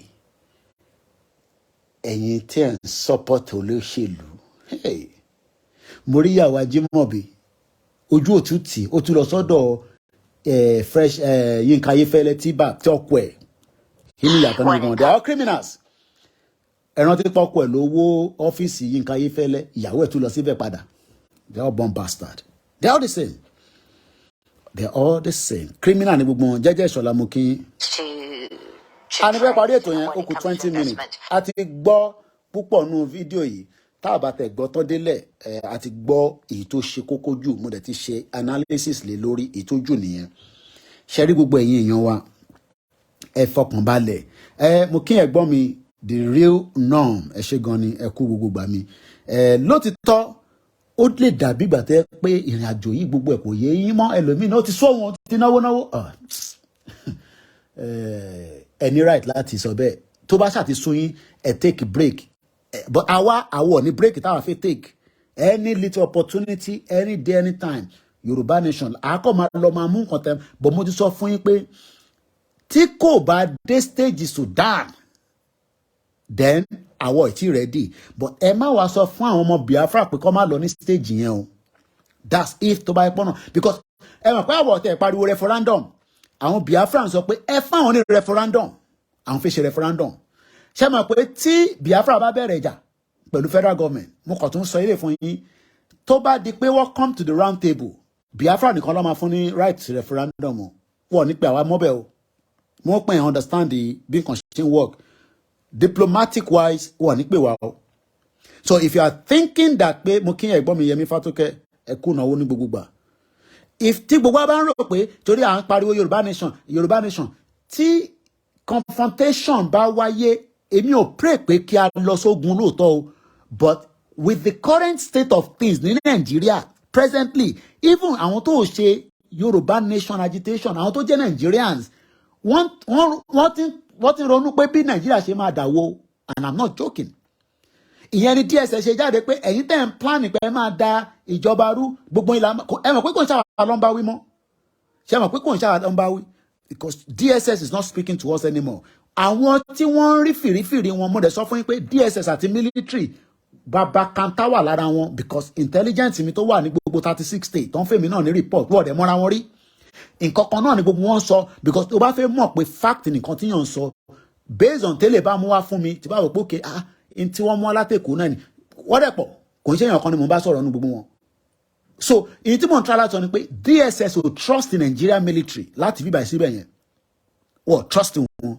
so there is a lot of different conflict within Nigeria itself and it is just a matter of boom and that's it. ẹ á mọ̀ pé Dípò Onítìrí is working for the politician ogun ló máa pa gbogbo ọ̀dàlẹ̀ bẹ́ẹ̀ ni South Sudan 12 years warogo jai so if mo kí bàbá wa Kúnlé Ṣítà I'm just about 15 minutes la máa fi parí ètò yìí so bàbá tẹ gbọ́ wọ́n máa yẹn mọ́ àti gbọ́ iná ọ̀pọ̀ ká kàn sí gbọ́ díẹ̀ sí. On building infrastructure, on building roads, on building. So mo ti share program yìí mo ti share ìta gbọ́ tó náà nínú ẹ̀ so kọ́ máa di pọ́ màmá wá fídíò mi láti mú wálẹ̀ àti gbọ́ most of it tó sọ it's all about the West all trying to hit back on Africa so Russia ti ń divide wọn láàrin méjì ìjà tó ń lọ ní Sudan kò tí ì parí o no plane is going to Sudan everywhere is still as it is but wọ́n máa sọ fún wọn pé kọ́ṣin tó ń pè ní ceasefire tí Biafra àti Nigerian government bá bẹ̀rẹ̀ Nigerian government will be able to attack them from the top because wọ́n ní aircraft wọ́n á máa kọ̀ blow ní boom boom àwọn èèyàn á máa kú but by the time the situation gets under control from the international perspective wọ́n lè ní kí Nigerian government conduct no wọ́n ní kí Nigeria UN lè náà fẹ́ wá conduct referendum and that will be the end and Biafra is gone. Ó lè má wá gbogbo tí mo sọ it might not happen within the next 1 year because tó bá bẹ̀rẹ̀ ìjà ń ṣe tó máa kọ̀ sọ pé ó máa ìjà tó ń lọ ní Sudan yẹn nísìnyí àwọn tẹ̀ tí ń jà tẹ́lẹ̀ náà but it might go for another 2 years. But tó bá tètè kọ́ bẹ̀ but demand tí n tó bá ti mú Biafra gbẹnu síta pẹ̀lú government tàn tó di pé ìbọn ti jáde ọ̀rọ̀ ìbọn lélẹ́yìí ó kàn ṣe pé ìbọn ṣe ta look ẹ má máa sọ pé àwọ̀ ní ẹlọ́pàáyàn but pé ọ̀rọ̀ pé wọ́n sọ̀rọ̀ ìbọn kankan yẹn is nothing mo sọ fún yín lánàá lórí BBC ọ̀pá mínísítà kan ní Indian wọ́n yìnbọn fún ni boom 20 years lọ́nà tí ń kidnap àwọn èèyàn tó ti ń ṣe oríṣiríṣi ọṣẹ so if Biafra tó ń sọ pé àwọn fẹ́ referendum tí government ò dá wọn lóhùn if tó bá gbé ìbọn jáde tí wọ́n sọ pé ní after May 29 àwọn fẹ́ Bọ́lá Tinubu lọ́dọ̀ tiwọn àwọn ò gbọ́dọ̀ complain because àwọn tiwa náà àwọn fẹ́ Bọ́lá Tinubu not literally gbogbo ọmọ Yorùbá àwọn ọmọ Ìgbò kan náà wọ́n support Tinubu but fraction yẹn low gan because Peter Obi lórí burúkú gbogbo wọn fẹ́ wọ́n ti abandon ni bàbá wọn tó wà ní tó ṣe wàhálà fún wọn ìyẹn Nnamdi Kanu àwọn máa lè wọ́n fi Nnamdi Kanu sílẹ̀ wọ́n lé Peter Obi kẹrẹ agent West ni West ló ń bá ṣiṣẹ́ So wọ́n lọ fi Peter Obi sáàrin wọn kó da gbogbo ẹ̀rù mọ́ àwọn ọmọ Igbo lọ́wọ́, but wọ́n believe pé by doing that the law for Peter Obi, which is also a criminal because Peter Obi had $15 million nínú Pandora, ìwọ tó mọ tó ń pè ní Pandora lọ Google ẹ̀. Peter Obi is a criminal, kò clean. They are all bastard, bomb bastard ní gbogbo wọn. Peter Obi as of 2019 was working for Atiku as a vice president. So kí ló wá fẹ́ sọ tó fẹ́ fi condemn Atiku? Tó bá ń sọ̀rọ̀ báyìí tí mọ̀ pé báwọn ọmọ Igbo lórí burúkú olè tó fẹ́ gbalẹ̀ mọ́ yín lọ́wọ́ tí gbogbo ń sọ. But I want the real Biafra ní afẹ́ lọ. We're not interested in Lagos. But a mọ̀ pé àwọn kan ní intention bí gbogbo àṣẹ ń sọ. But what I'm saying is in tó bá ti mú Biafra tó gbé pọnpọ́n ìbọn jáde tí ìbọn bá ti dún ní òkè lọ́hùn tí UN bá ti sọ pé wọ́n bọ̀ wá ṣe referendum wọ́n ní káwa mọ́ wọn. So ẹ jẹ́ kí yẹn kó yé wa dáadáa. Bẹ́ẹ̀ ni mad people all over the place. So ẹ̀yin tẹ́ ẹ accept pé a máa gba Yorùbá nation pẹ̀lú referendum tí a dẹ̀ ṣe gbàgbós tí a dẹ̀ ṣe kankan a kàn lọ́bì lélẹ̀ tá a ṣe ń ṣe. Mo kí ìyàwó Kẹ́mi Òsínkànlò, mo kí bàbá Ọlárìnwájú. So location now Yoruba referendum under my foot. But if we don't want a referendum, then we must prepare for the worst case scenario. And the worst case scenario ni pé ká jáde ní lọ́pọ̀ lógún. Ìgbòho dẹ̀ ready láti jáde ní last year kó tó di pé ìyá dagboro lórí burúkú ìdè. A ní Ìgbòho fẹ́ jáde, ó kàn parọ́ ni, Koiki kò wá parọ́ ni. Kódà mo sọ fún pé mo lọ review WhatsApp chat mi àti ìyá yẹn. Àwọn kan ní Koiki kí ni nǹkan tó wá fún ìyá yìí ẹlòmíì tẹ̀rín pé bí a mo fún bí àwọn ọkùnrin ẹni pé bí ọ̀rọ̀ òkú àtòbò ẹ má bínú pé mo lo ọ̀rọ̀ àlùfànṣá yẹn ó kọjá yẹn ṣerú ìyá yẹn ni màá máa nọkú sí ni ẹ má bínú fún ọ̀rọ̀ àlùfànṣá ni ọ̀rọ̀ àlùfànṣá lọ́rọ̀ yẹn. Mo rí ẹ̀gbọ́n kan níjọ́ tí mo sọ pé ìyá yẹn gbà nǹkan lọ́wọ́ mi ẹ̀yin ọ̀dẹ̀ ẹ mọ̀ pé kò tí jáde láti wá ṣe voice lọ́rọ̀ yẹn. Àwọn tó ń gbọ́ wà báyìí àwọn ọmọ àlè àwọn listeners wọn wọ́n wà ní abẹ́ show yìí àwọn lórí burúkú tó ń gbọ́ mi báyìí ẹ sọ fún yàrá yẹn pé kó ṣe voice pé Koiki mo gbà lọ́wọ́ ẹ lóòótọ́ bọ̀ nǹkan báyìí mo fẹ́ fi ṣe ṣé kò san tó fẹ́ fi ṣe fẹ́mi nígbà tó tí nǹkan tó ń lò tó sì ń jẹ́ fún wọn. Kí mo sọ pé mo ti ṣe program lè lórí tí bá máa ṣe program yẹn kódà mo tútù lọ wo email yẹn kí lè confirm pé email yẹn wà lọ́wọ́ mi. Email yẹn mo wo date mo wo time mo ní sọ ìgbà tó jẹ́ but last year ni and that was prior before gbogbo pé gbogbo ẹ̀ wá dárí pé àṣírí náà gbogbo àrò pé kankan náà ni gbogbo wọn ṣe. So irú jazz wo ló ń lò tẹ́ à ń sọ fún yín pé 5 million petition yẹn irọ́ ló wà ń bẹ̀. Àwọn kan ní but ẹ̀yin lẹ promote now but because we thought it was something that would be useful but later mo gbọ́ audio kan náà táwọn ìgbọ́n yẹn ni pé it doesn't work like that. But ẹ mọ̀ pé torí ẹni tó bá máa wá ṣe jàǹbá fún yàn ṣe rí Ọlọ́run má jà pàdé ẹ mọ̀ ká máa ń ṣe sàárà kan àkóbá àdábá ìyá yẹn àkóbá àdábá ni bomb bastard. Àwọn kan ní ká má ṣe pé ká má bu Koiki àwọn tẹ̀rọ pé bomb bastard lẹ́yìn náà sẹ̀ ẹni tó bá ti ní pé ká má bu yà yẹn bomb bastard ni. A ní mo wá èèyàn mo wọ́ rẹ̀ mo trust anybody mo ti fẹ́ parí ètò yẹn ó kù 10 minutes I don't trust anybody. So kí lẹ fẹ́ máa sọ fún mi pé yàrá mo sọ fún mi pé kó ṣe audio jáde but audio yẹn gbọ́dọ̀ clear sí mi because a sọ purpose tó fi gbà kí ló fi ṣe a sọ láti sọ fún mi nínú audio yẹn èmi àṣẹ wàá ṣe program lé lórí. A ní ká forget about ìyá yẹn ká ní sùúrù ní gbogbo rẹ jáde kò lè jáde rọ́ ló ń pa ó kàn ló ń bọ̀ ni. A jẹ́ pé a ti jáde ní December yẹn ta ti da gbogbo ẹ̀rú. By now, at Timalojutu, all we are looking for is just to force the government of federal government to a round table conversation. A lè force wọn pẹ̀lú gbogbo àkàn sọ̀rọ̀ lójoojúmọ́ báyìí. You know, àní wọ́n tẹ̀ jáde kó ṣe audio ẹ̀wọ̀n yìí máa ń ṣe àwọn audio yẹn kó ṣe audio kó wá dedicate fẹ́ mi. One month ọmọ Koiki àti ilé kàṣí gbọ́ ní ọ̀rọ̀ títọ́. So ẹ̀yin tèmi ẹ jẹ́ ká máa pajú ẹ̀dẹ̀ ó tún dọwọ́ alálẹ̀ àtúpadà wá lágbára Elédùmarè gbogbo ẹni tó bá ní kò ní ṣeé ṣe it's okay ẹ̀yin lẹ feel bẹ́ẹ̀ pé kò ní ṣeé ṣe but Ọlọ́run tó ní ìrìn àjò Elédùmarè tó ní ìrìn àjò ó ti mọ̀ kó máa ṣeé ṣe Tinubu gan mọ̀ pọ́rọ̀ Yorùbá nation final ni ó mọ̀ bẹ́ẹ̀ ìyẹn lọ ṣe give order pé bẹ́ẹ̀ bá rí Ìgbòho pa but ẹ̀ ń tẹ́ fẹ́ lọ pa yẹn ẹ dira dáadáa o ẹ kùn lẹ́fẹ́ lọ bánu lé o ẹ dira dáadáa but Ìgbòho ní there is always àwọn òyìnbó àbáwọn Yorùbá náà sọ pé there is always another day another day yẹn nísìnyí wọ́n ti gbogbo brain wọn nísìnyí wọ́n lè sọ pé wọ́n lè calculate ní tí Ìgbòho ń calculate lórí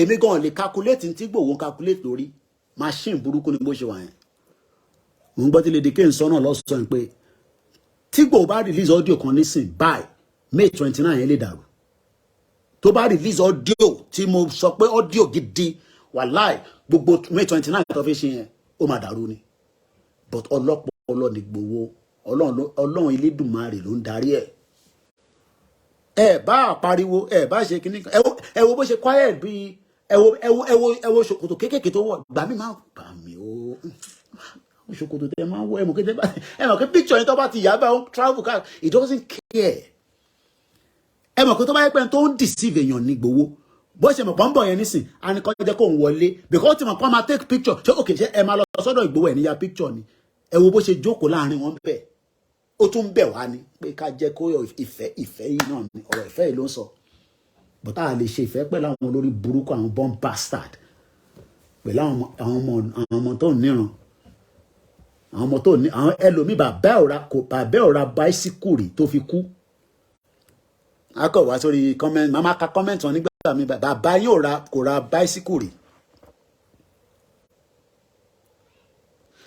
ẹ ní bínú sí mi ni ìyá èèyàn mo ṣe sọ pé bá wa dúpẹ́ pé irú àwa wo ọ̀rí wa gbé lọ èmi gangan ni ìyá yẹn nídìí ìyẹn mo ṣe sọ pé tí bá mo ṣe mú jókà tó wà lọ́wọ́ mi dáadáa tó ń ṣe pé tẹnu wọ́n rò pé mò ń dẹnu ni níkàn mi pẹ́ láwọn mídíà tó ń sọ̀rọ̀ ìkọ̀ tí bá jáde nígbà yẹn but àwọn kọ̀ àwọn kò dídákẹ́ ta dákẹ́ yẹn àti dákẹ́ for too long lóòótọ́ but ó bà ní kò bàjẹ́ ni ẹ wà pẹ̀lú èmi ò gbọ́dọ̀ jáde nígbà tí bàbá wa emeritus ò tí sọ̀rọ̀ kí lè rò pé ó máa rí tírú èmi bá jáde gbogbo ìbí ìyá mi gbé mi lékè gbogbo àtọ́ bá pè mí pé Koiki àti ìyá wa Faith David kódà mo lè sọ mo kúrò nínú gúrùpù heritage ebi mo kúrò fúnra mi nínú gúrùpù ẹ̀gbọ́n mi mo kúrò because àwọn born bastard kan wà nínú ibẹ̀ yẹn tó yẹ pé gbogbo ọ̀rọ̀ ìyá onítìrí olórí burúkú ni wọn àwọn lòṣì London bíbá lọ́wọ́ púpọ̀ nù àwọn ìyàwó èrè kan náà wà lamẹ́ríkà I left the group mo fi group yẹn lẹ̀ fún wọn mọ̀ tó ń ṣẹlẹ̀ ń bẹ̀ mọ́ nídìí group kankan tí a máa sọ̀rọ̀ ìyá onítìrí kan mo sọ fún àwọn tìjẹ̀bú parapọ̀ náà pé àwọn ọmọ àlè kan ṣì wà láàrin bíbá ẹ jẹ́ mo dẹ̀ láìkì ìyá wa Ìlọrin kan ó fi voice sílẹ̀ pé group yìí ti Ìgbòho àti bàbá Akíntóyè any group tẹ́ bá wà tó ṣì ń sọ ìyá onítìrí ẹ̀ ń waste time ara yín ẹ jẹ́ ya exit ń bẹ́ àbí kẹ́ delete ara yín kúrò ń bẹ́ any group tí bá wà tí bá rí fìrí pé ìyá onítìrí kan wà àwọn kan àbẹ̀ máa yára mi dànù kí wọ́n fi máa ṣe bẹ́ẹ̀ born bastard ìyá ẹ̀ ó mọ̀ pé mo sọ fún yín but tí ẹ̀kọ́ là ń bá wa ní gbogbo gbà ọmọ kan fẹ́ kó yé ẹ̀yìn máa anytime tí bá ti jáde picture yìí ni máa lò ní gbogbo gbà tó bá ń run ẹ́ nínú mo sọ fún ẹ̀wọ̀n fọ́ èmi ò wá follower lórí social media nǹkan kan ní nǹkan tí ń jẹ ṣé ká tó bẹ̀rẹ̀ Yorùbá nation àní 24 years ṣé 20 years náà ni mo fi ń jẹ́wọ́ Yorùbá nation torí ẹ̀ máa ní àwọn illiterate mo ní ẹ̀pọ̀ jẹ́ lọ sí ló máa pa gbogbo ẹ̀yìn wọ́n ní ṣé wọ́n ní kankan ló máa kọ́ travel lọ London bàbá tiẹ̀ náà ṣe gbé wá London àbí ìyá ẹ̀ at least dèmi ò báyìí tẹ̀ ti lọ káàkiri mọ́mísí mi ti lọ 23 countries around the world so tí wọn náà bá ti lè sọ pé mọ́mí tiẹ̀ o 23 countries around the world lọ́ ti lọ then no problem so àyìn náà ti kúrò ní group yẹn bẹ́ẹ̀ náà kí wọ́n fẹ́ máa ṣe nínú group ìyá yẹn àti Lai Muhammed mo rí irú àwọn méjèèjì yẹn rí Lai Muhammed Lai Muhammed they are both criminals so lágbára Elédùmarè a padà wá lórí proper coverage again ní alẹ́ ẹ jẹ́ ká wáìnì ẹ̀ báyìí mo kí gbogbo alẹ́ nǹkan sí kò ní súwa kò ní rẹwà àwọ̀ gbàdúrà wọ́n pẹ́ mọ̀ hate Tinubu wọ́n hate but Tinubu cannot fix Nigeria àwọn kan máa ní ẹ Koiki ẹ ṣe sùúrù díẹ̀ fún Tinubu ẹ má gbé wọn sọ́dọ̀ tèmi sọ fún pé bomb bastard ní gbogbo àwọn politician yẹn they are all bomb bastard. Lai Muhammed àti ìyá Onítìrì ọkọ àti ìyàwó ni wọ́n 2 and 5 ni wọ́n Ọlọ́run àkànwé tó ń parọ́ jò náà méjèèjì ni ó ní wíìkì pé wọ́n máa rìlíìsì aṣọ àwọn ọlọ́pàá kọ̀ọ̀kan lè mú yín ẹlẹ́dàgùn àbí báwo ni Yèyé Dára ṣe máa ń pè tí bí yẹn wọ́n ń jó lórí prógrámù lánàá kan wà irú kí la kó sí ìbá sọ́ńkì mórí ẹ̀ ń bẹ̀ bẹ́ẹ̀ ni Dúpọ̀ ní pancake lójú ìyá mi gbé mi lékè àti ìyá mi fẹ́ David ọ bẹ́ẹ̀ mi títí pé Koiki tó bá ìwọ gángan ló gbọ́dọ̀ jáde tó bá ìwọ táwọn ìyá wa obìnrin sì ń sọ tí wọ́n bá ti lè jáde nísìn wàá rí pé ebi mo tọ́ àní kó ṣe ọ́díò fún mi tó bá bí da àtàwọn ìyá Dublin náà àti ìyá wọn Fúnkẹ́ Bóyìló díẹ̀ fi gbogbo wọn sílẹ̀ gbogbo àwọn ọmọ náà wà ń tì òun àwọn láǹtì ẹ̀ àwọn ń tì rọ o gbọ́dọ̀ ti rántí rè mo gbọ́ program yẹn o àwọn ń tì mí ló fi ránṣẹ́ sí mi àwọn ń tì rọ o criminal woman ṣebí bí hush puppy náà ṣe ẹ lọ wo post mi tí mo fi sórí Facebook àti YouTube community mi àti Twitter àti Instagram gbogbo ẹ̀ lè máa ń gbé lọ gbogbo platform ni ìyàn kan rí ń bẹ̀ ni ṣebí bí hush puppy náà ṣe máa ń jẹ tó máa ń jẹ ṣokolétà tó ń jẹ ẹ mọ̀ hush puppy yẹn jayé kódà hush puppy gbọ́dọ̀ kọ̀wé wọ́n gbọ́dọ̀ gbọ́ hush puppy gbọ́dọ̀ wá sórí Netflix àwọn tó follow hush puppy pé àwọn náà máa ṣoríire tó mọ̀ pé lórí burúkú ọmọ àlè Yorùbá criminal bàbá fraudsters just bí Onítìrì náà ṣe ń ṣe nìyẹn ìyẹn wá wí tán àwọn kan nìyẹn ẹ máa ìbáwọ̀ tẹ̀ ní bàbá wa kan ṣe sọ ní last 2 weeks Koiki ẹ máa kí ọ̀rọ̀ ìyá ẹ̀ kó divert wa kò ṣe gbogbo ló ti fẹ́ divert gbogbo tí a gbọ́ látẹ̀ nǹkan nísìnyí ṣe bá ṣe ń sọ̀rọ̀ ìyá yẹn nísìnyí because bá ṣe dákẹ́ yẹn gangan ló ń fún àwọn kan ní consign pé àbí tòótọ́ ni ìyá ìgbé dání ni wọn ló ti lọ sí UN nìkan UPO ní kíní lọ ìbánú lọ kí làwọn tó máa ń deliver parcel yẹn DHL àbí UPS ló lọ wọn ló ti gbọ́rọ̀ wa lọ sí àwọn Yorùbá kan wà gọ́lébù wọn ló ti gbọ́rọ̀ àwọn lọ sí United Nation kọ́ United Wonder ni àwọn àǹtí ẹ̀ tó ń sọ yẹn ìyá Fúnkẹ́ Bello yẹn London làwọn wà ó ti pàdé wọn nígbà rálì kan rí ìyá yẹn gbogbo gbàrà wọn pé bàbá Koiki ẹ̀yẹ́ ṣáà máa wọ́n tí ẹ máa báṣẹ́ lọ ni o a máa délẹ̀ lérí a máa báṣẹ́ lọ gbogbo yín láti gbọ́nùkọ yín lọ sí kíní but wọ́n nẹ́yìn confam ni o àwọn tó kù ẹ jẹ́ kọ́ máa gbà yẹn ẹ mọ̀ pé gbà yẹn àwọn Yèyé Dára gbogbo àwọn yẹn ti ń bú wọ́n ti ń gbà sí fún ìyá yẹn ẹ mọ̀ pé mi gbà yẹn mi sì ń ṣe bí ọ̀rọ̀ kan máa mú mi mọ́lẹ̀ ni níwọ̀n àtàwọn rí pé Koiki yóò ní lọ wá ti sọ fún ìyá yẹn pé forget Koiki ẹ forget Koiki ìyẹn lọ sí mo sọ fún pé wọ́n kò fi mí sínú petition back end yẹn bí àmọ̀ bá ráṣìírí yẹn ó dà pọ̀ ní Mayegun sọ pé gan sẹ pé probability pé 5 million yẹn gan pé wọ́n inflate ẹ̀ ni I won't believe that it got to 5 million irọ́ ti pọ̀ jù pé 5 million yẹn gan pé bàbá rọ ni but the problem is people fill that form to a very very good amount of numbers but ibi tó gbé lọ nísìn nìkan là mọ̀ inú kòkò tó gbé lọ but Ọlọ́run máa tú wálẹ̀ devilish woman devilish bomb bastard kíní kan mi black àwọn lórí burúkú gbogbo wọn pọ̀ bẹ́ẹ̀ àtàwọn kan pẹ̀lú àwọn big daddy gbogbo àwọn ẹ̀gbọ́n lórí gbogbo àwọn ọmọ mi báyìí ní sì kò lè dá fún gbogbo yín olóṣì mo ń jẹ lábẹ́ yín ni bomb bastard ẹ̀yin tẹ́lẹ̀ lọ́lé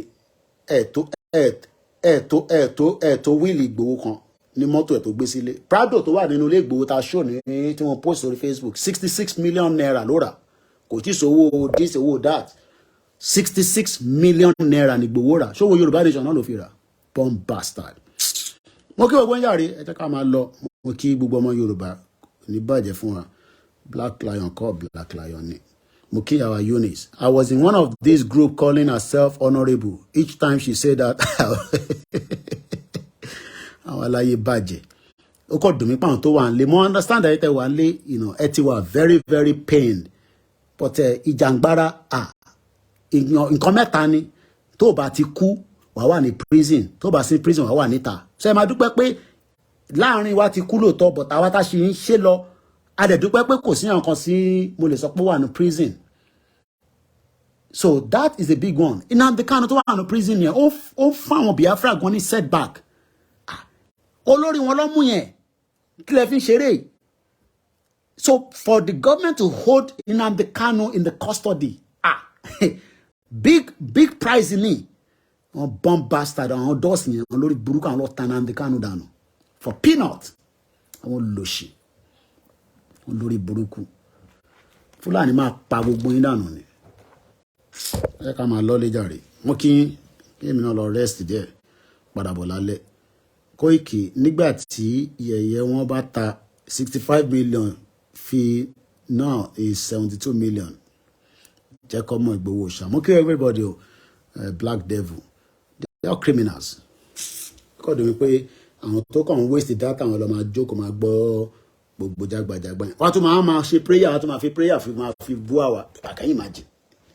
Mo kí yẹn gbọ́ mi òkè might. Ẹ̀dẹ̀ ṣe birthday ní ẹ̀dẹ̀ send cake sí mi. Kò dà bẹ́ẹ̀ o. Mo kí gbogbo ẹni tí nǹkan ń dùn lọ́kàn. Gbogbo náà nìkan ń dùn lọ́kàn. Òyì tó ń dùn èmi lọ́kàn jù náà ni pé èèyàn kan ló ta ọmọ ẹ̀ ní 600,000 naira nílẹ̀ Yorùbá.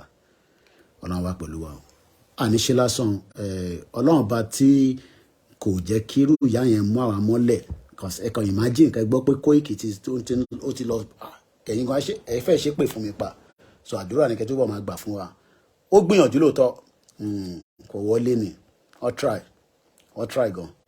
Cause n tó lè mú mi pé ìyá yẹn béèrè pé this mo dẹ̀ jù sí mo wà láì tàláì símọ́ bí láì làzílà hùwà mo béèrè pé kí ló fẹ́ fi ṣe. But adúpẹ́ fọlọ́run. Àníri jù bẹ́ẹ̀ náà lọ. Ó dàbọ̀. Bye for now.